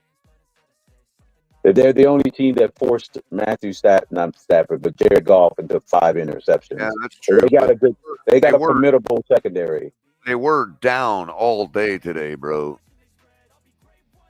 But they took the lead late in the fourth quarter, and they gave up the lead. They lost it. Yeah, they lost it because they had to they had to kick off the ball, and the defense can't stop nobody. Right. Well, there you go. If they can't stop the offense didn't turn over the ball. With your team, though. Yeah. I was gonna say if they can't stop the Titans, they can't stop us. The Niners are also really not I the think Niners. that's a bad measurement because we couldn't stop the Titans, regardless of who was on the side. It's a bad measurement. No, but we couldn't stop the Titans. Okay, fine. We're not playing the Titans. Right, we played them already. They can stop. I'm talking about who they can stop. They have to stop our offense, not our defense. Both teams had to do that. The Titans had to do that too. I understand. When they played us. Defense is trending much upward. I like our chances. Yeah, that. I mean, that's fine, but you can't just say one's never in a straight line. Again, Crypto, we're not putting a single damn point on them anyway if we don't execute. So I don't know what you're trying to say anyway. We got to execute, bro. And if we keep executing at a high level, I honestly think there's only one team that can overcome that, and that's the Chiefs. No, I disagree with that. The Chiefs are not the only team that can overcome that. We are executing at a high front. Can we not beat? Nothing new. because you're assuming everybody else is doing what the Patriots did. I'm not assuming anything. We just are in disagreement. I think if all things are equal, there are other teams in this league that assuming any more or less than you are, bro. that can execute at a high level and still beat us. It just happened against the freaking Buffalo Bills. Okay, fine. Just at the recent. Did we execute at a high level against the Buffalo Bills? Bills? I think our coach had a damn near perfect rating. He only had 3 drops. Our coach failed to execute. I said it then, and I'll say it now. I think our coach failed to execute his job at a high level. My opinion. You can't say my opinion. No, I'm saying you can say until you're blue in the face. It's still going to be my opinion. I'm fine. That's your opinion, but my opinion. He asked the question: is I think any two teams that play at a high level and we can still end up on the loss column? And the answer is yes. Of course, bro. That's a truism. Now you're doing. So you said we executed. I don't think the Chiefs is the only team just because they won the Super Bowl. That's the default team. The greatest show on turf wasn't undefeated, so obviously you can lose. I think the Ravens, if they hire at a high level, I think we could still end up losing that game.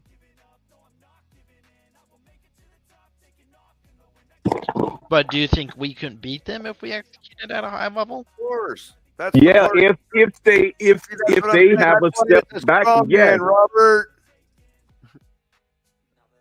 We're not saying that they can't win. We're saying we can. That's what I'm saying. Color, I'm in agreement with you. I was asking Crypto because it didn't. My exclamation is for Crypto. We're not saying they can't win. We're saying we can. And I'm not saying we can. That is a guarantee that we will. I know, bro. I know. I never attributed that to you. I won't ever make the statement because one team that to you, bro. It's rock, paper, scissors. I would never make the statement that one team beat this team. That means automatically you can't beat the other team. Crypto, calm down. I never attributed that to you, bro. It's always rock, paper, scissors. Just because you rock defeat scissors doesn't mean it always gonna lose the paper. No, you just projecting that I'm always like people on Twitter, man. I know you better than that, bro. I know you don't think that. I'm not trying to attribute that to you, bro. That's fine. I'm just saying I don't think everything's in a straight line. Is all I'm saying. Agreed. You and I both agree on that. You know. I project that we're again. I haven't been saying we need to go undefeated. I've been saying we need to go 6-1, 5-1. I'm fully aware we're gonna lose another game. At least. So, hold on one second. Well, yeah, you have said that. You've said that before. Crypto, the I'm way you were focusing saying on it, 10 and 7 and whether that's going to be good enough or not. You know what I mean?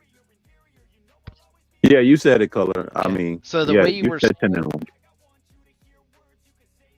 But I'm trying to go ahead. I'm still trying to shoot for 11 and 6 to guarantee the 10 and 7. Crypto, sorry, Robert. I'll let Color finish and then I'll go. No, go ahead, bro. You got the floor, man. All right. So the way you were saying it. Mm-hmm. Is I just wanted to clarify because I wasn't clear on what you're trying to state. My takeaway was that if both teams are playing with solid execution, good execution, we were guaranteed to lose. But that is not the stance we're making. Right. No. I'm just saying we still can lose. That's fair. Right. I'm just saying, right. I'm just saying it's possible that we still can lose even in that scenario. Right, Crypto. When I pointed out the Chiefs, that is I was fair. simply saying that I would not like my chances against the Chiefs even. You know what I mean? That's what I meant. That they're above and beyond the rest and that it don't matter how well you're executing, you still don't like your chances against them. Yes. Yeah, I understand that part too. They're the one standalone. It didn't matter what we're doing, I still wouldn't feel comfortable. That's fair because they have a hell of a track record to make you believe that way. Find ways to win, right? Yeah. Especially recent track record to make people believe that way. They could be playing bad and still win. Right. They're like Iceman in Top Gun, you know, cold, calculated. Wait till you do something stupid, and then he's got you. You know. Yeah, let alone if they clicking on all cylinders. They've been playing bad and still win games. Yeah. So yeah, I can understand why people would believe that. Yeah.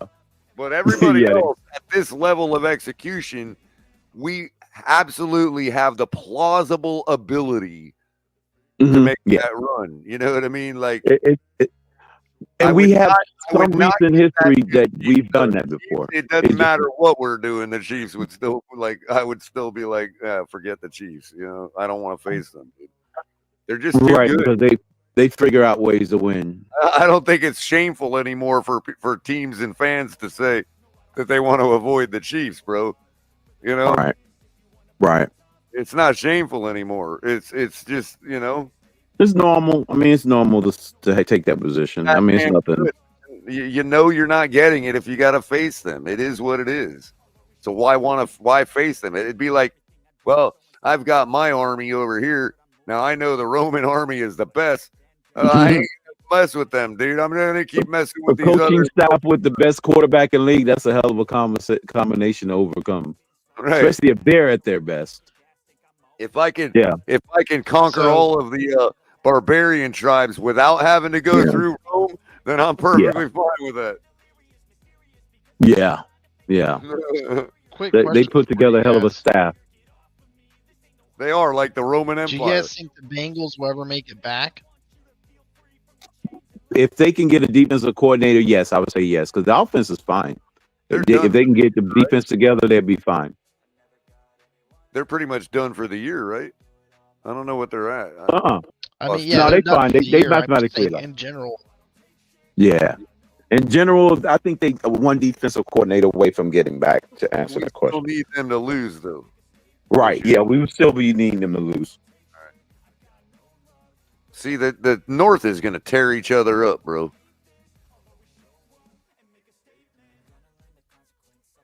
And even they'll if they eat each other don't, for and breakfast.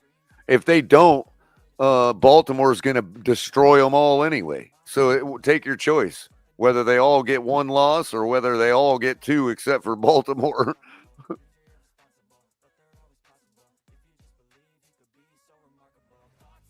Yeah.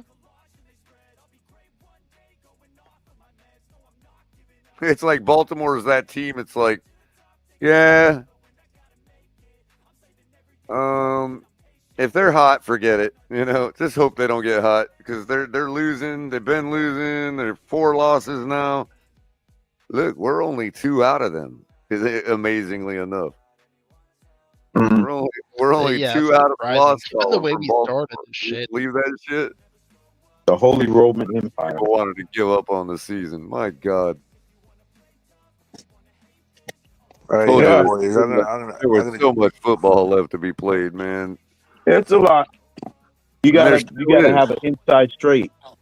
And there still is so much football left to be played. Look at the way the Raiders played the Broncos today, even though the wheels fell off at the end.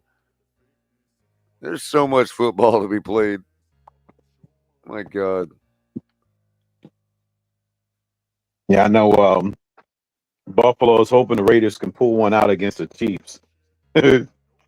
Before played Tua them again. came back, before Tua came back, as dark as things were, if I told you, don't worry, we're going to be 5-6 at one point this season, every one of y'all would have taken that. Every one of y'all would have been like, oh, okay, fine.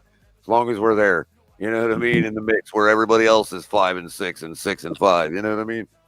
Hey, y'all, boys. I'm gonna hit the sack. Weird year Good night, too, y'all. man. Mm-hmm. Color, Yeah, thanks for right. having me, bro. Take it easy, Color. One. Later. Good night, guys. All right, Alex. They're just like that sometimes, Robert, where everybody's just like kind of and like before you know it, teams that started off like 2 and something are right there 7-6 with everybody. You know what I mean? There's been a few years like that. It's just getting back to one of those seasons like it was back in the day where 7-5 was actually respectable at this point of the season. Freaking. Yeah. Yeah, and I wasn't calling out for anything other than it's awkward. Yeah, it is. Just a weird year. It's the way. That's another reason why it's like you have to drag yourself into tanking, because it's like, you know what I mean? Everybody else is losing too. It's like, what are you supposed to do? It's like, okay, well, if we refuse to be out of it, think about the fact that we are 2-6, and like any other year, like, you seriously have no shot. For us, it's like, oh, mend a couple fences, boom, 5-6. Yep. Well, the resiliency is great. Like, I like to see. How to say it correctly? I don't like the failure, but I'm happy to see the resiliency. It's almost like all your whole army goes and runs off a cliff, and you just get there just in time to grab a rope and pull a couple of them from falling off. You know what I mean? That's the NFL. I thought year. you were gonna say it's like the Koreans fighting for Russians against Ukraine. Well, it's like, but that's the NFL this year, Robert. Like the whole league just ran off a cliff. Like Goodell's back there with a rope, rushing up to the edge, lassoing a couple of them. It's like, hey guys, the product's too bad. Some of you need to step it up. You're right. You're not losing, assholes. I don't care if you're 2-10. You're going to the playoffs. Oh, Jesus. Yeah, it's funny. Well, we'll find out how real that is this Thursday. We will certainly find out how real it is. Now, keep in mind, the Packers, while they are at home and don't have to travel anywhere and are used to the weather now, they did have to play later than we did. You know what I mean? And so they're getting into the showers and getting home to the old ladies a little later than us, celebrating the win a little longer than us. Get back to the film a little, I'm just kidding. They're all going to get back to the film Tuesday anyway. But my point is, I don't know. We got to look for some kind of edge. Very evenly matched teams right now, the way we're playing, at least, given that both teams continue to execute at a high level. We're pretty evenly matched teams right now. I agree with that. They got their goods and bads. We got our goods and bads. It's going to come down to matchups. I think if you're looking for an edge and you're trying to find one right now, I would take a good look at Calais Campbell, and I would take a good look at how the Packers have behaved when they faced edges that don't necessarily get a ton of sacks, but are consistently there with pressures. Well, the great thing is, I don't know what the answer is to that, but that would be the first spot. We escaped today rather. That's the big bonus. We're rather healthy going into next week. So, our whole defensive line is stout. Rushers. The one that's getting the line and the crew that's been getting pressure is all healthy next week. It's not like we lost, I guess we'll find out what's going on with Walker, but look, Dodson stepped right in. So I don't think we have a problem there as far as, we still haven't gotten back our major players, but have we really needed them? Well, maybe that's the kind of thing where it's like, if you don't have Chubb and Phillips, then that's the reason you couldn't get pressure on a team like Green Bay. I don't know. I have to look at this week to see what their offensive line rankings are, all that kind of stuff. You know what I mean? See who they've been playing on defense, that kind of thing. We got a whole week of it, though, because there's so few things to talk about negative from the game we just played today that, we can get right on to Green Bay, man. Start talking about them first thing tomorrow. Yeah, I'm excited for it, man. I'm very excited for it. And dealing with Green Bay is going to be super interesting. Don't turn the football over. Yeah, that's the main thing, Crypto. Don't turn the ball over. That's going to help. Yeah, that was Cilio. Dan was on the talk show where I'm at. So let's see if we can get any early action. Currently, check this out, guys. The line is already open. Dolphins plus 155 on the money line. Packers minus 190. Over-unders 47. The under has better odds, minus 105. Points. Dolphins plus 3.5 in Green Bay, where the home team's getting 3. So it's a pick 'em. I don't love it, but that's fair. It's a slight pick 'em currently. We'll see how that line changes throughout the week. So there you go. Anyway, yeah, it'll be. I'm gonna wrap it, dude. This has been the post-game analysis show of the Dolphins defeating the New England Patriots, 34-15, taking care of business, trying to throttle it back, but no, that didn't work. And coming back to get the job done. Defense looked great. Offense spectacular. And hey, let's get some turkey. Fill up. And we got a short week. I forgot, Crypto. We got to get right on to talking about Green Bay because the game is already on Thursday night. So, yeah. Yep, we got 4 more days. Yeah. 3 nights, 4 days. Hit the like button. Appreciate you all joining us today. We still got 182 of you watching us on somewhere. And I appreciate every one of you for staying with us. Hit the like button, subscribe to the channel, and hit the notification bell so you know when we go tomorrow. I'm probably going to be firing it up sometime in the afternoon for afternoon color commentary. We'll get right on to talking about Green Bay. We'll, go over the couple good things about that, we saw today. Maybe find out what the coach has to say. And all that. So donate to the channel. Go to TFTGnetwork.com. Hit the shop. Find out everything you can about TFTG. And we will catch you tomorrow. Thank you, Crypto and Robert, for hanging with me all the way through. And we will see you tomorrow. Fins up.